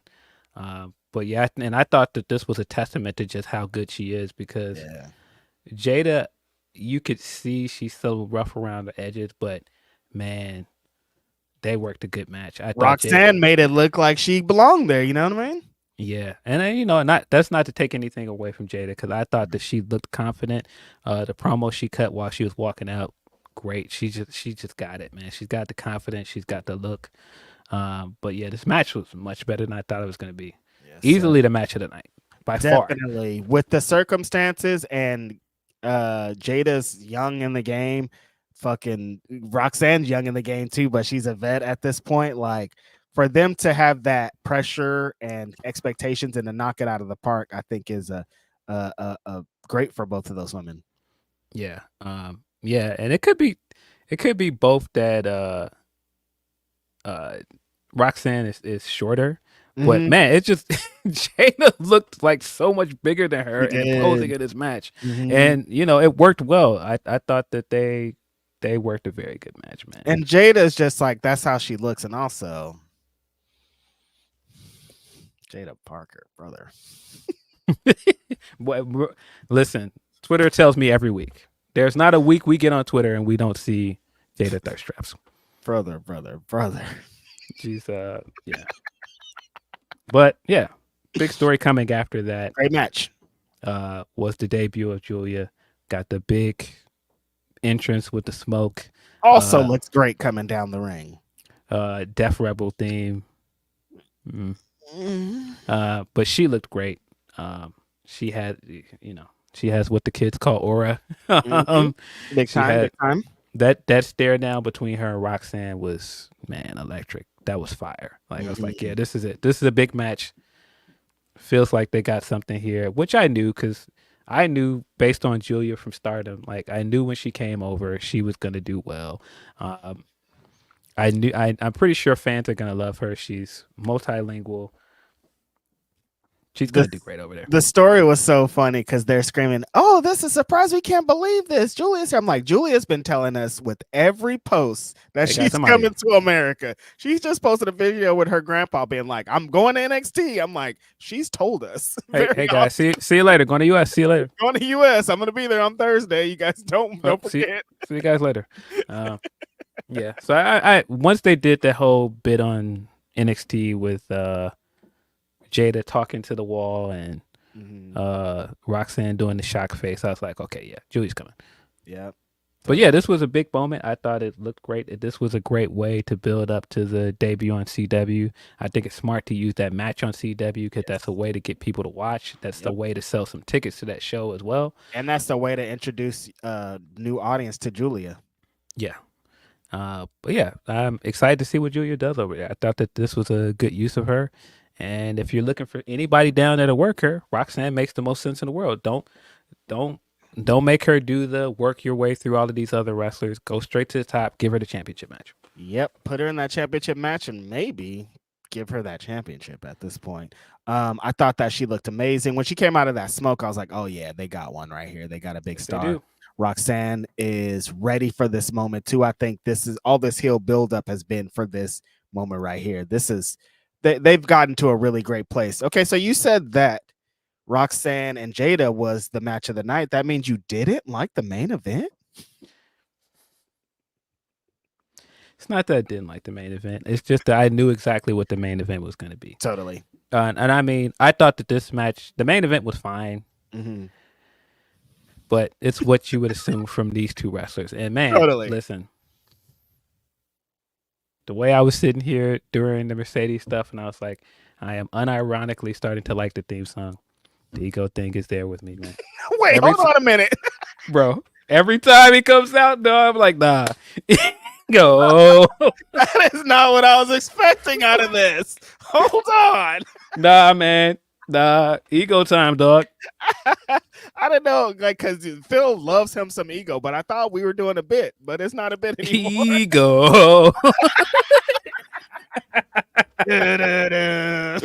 It's such a bad theme song, but now at this point, every time I come out, it's so fun to just laugh at it that it's like man, it's ingrained in him now. I like Ethan Page so much, so it makes me laugh even harder because I like him because he comes out and he does his bit, and that song's playing. I'm like, song, dog. Just think about how many wrestlers that you love that had bad things, and they just eventually turned into like, nah, this is kind of it, like. Think of, I got everything that I ever wanted, and I'm not giving it back. You ain't gotta do that, B. That's a horrible thing, but it's like, bro, look how memorable it is, dog. So what you looking at? I don't think you're gonna turn the corner on ego, though. That's so fun. So every time he goes out, I'm like, yo, don't.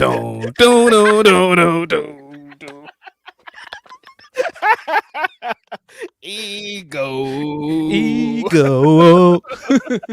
But nah, this was what I expected, man. Like, bro, I know we've said it already. Joe Hendry is out of here, dog. He is out of here, bro. This guy is fucking over. Jesus.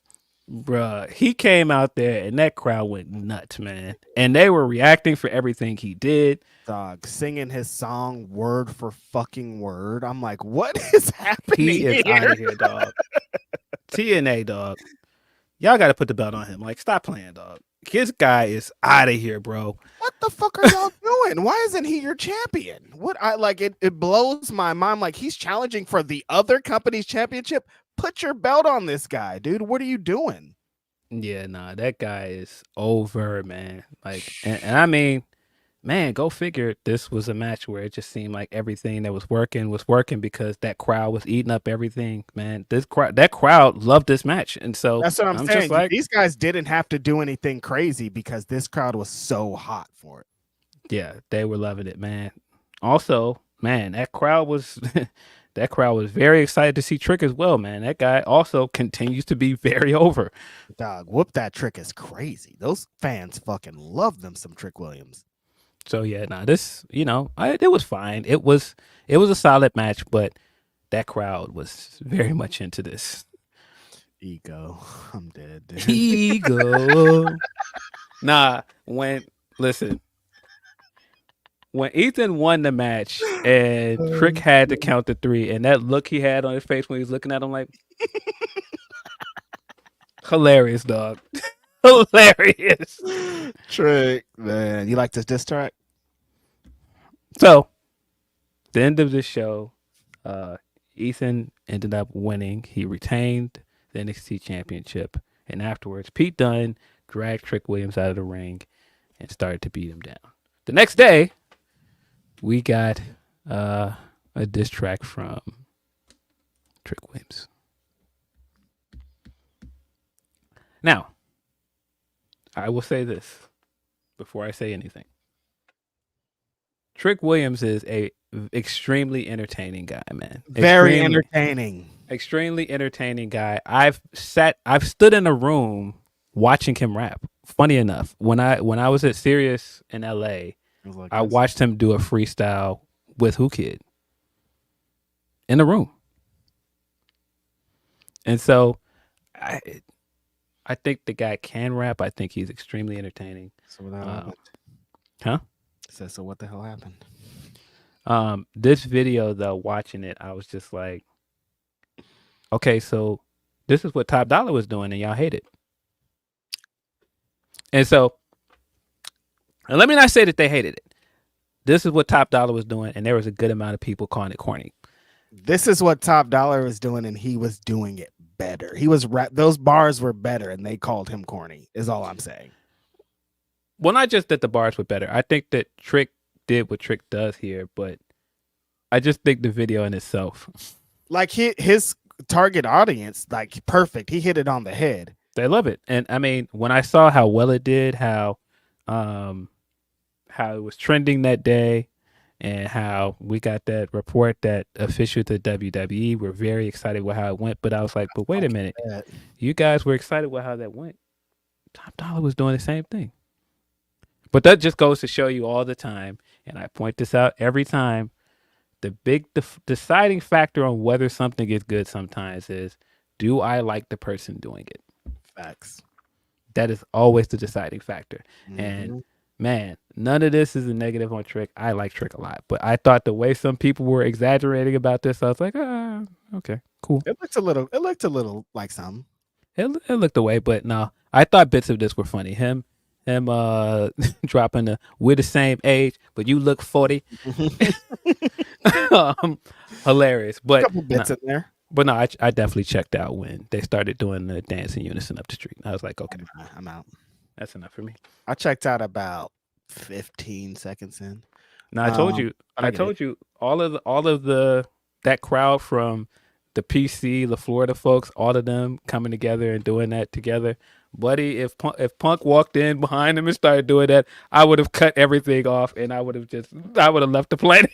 If Punk would have walked in with two NXT women recruits under his arm, that shit would have been hella funny. Yo, instead of behind him doing the we the realist. But along these lines, I wasn't the target audience. Philip Lindsey's not the target audience. Am I? Who says? I can't say that on the show. Never. No, you definitely can't say that. I'm sorry. Never mind. Wait first.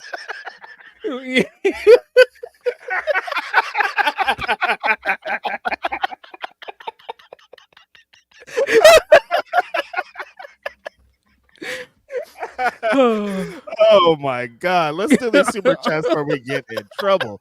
Kamal Steven says, why do so many fans care about the business side so much now? Just be fans. Yeah, they need to. Wait, nah, right? You're a rapper. You can't...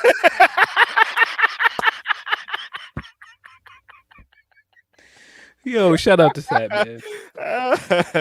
Shout out to Sat. He sent me a funny tweet earlier that said that. Congrats, Reg. You're a rapper.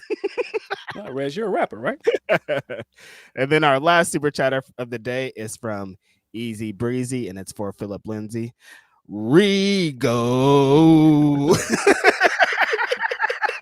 Nah, I wonder what Regal thinks sometimes backstage when he sees some of this stuff. Like, oh, okay, that person works here. Oh, okay. Hey, what you doing here? Okay, so when did Giulia get here?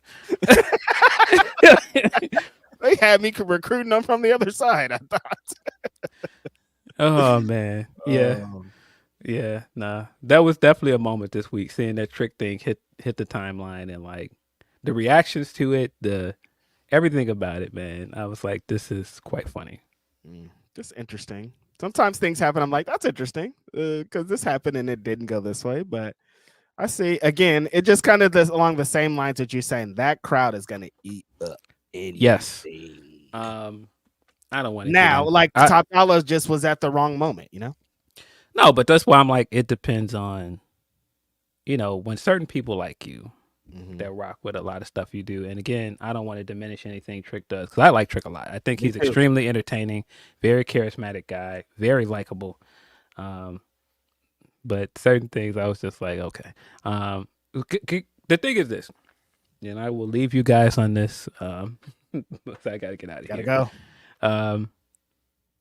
There's a reason why a lot of rappers, let me flip that. A lot of wrestlers who rap are very careful with how they do it. There are quite a few of them that the rap part of it has to be separate from the character because they don't want you to think that the raps are a joke. They don't want you to think that the music is a part of a bit or a part of the character.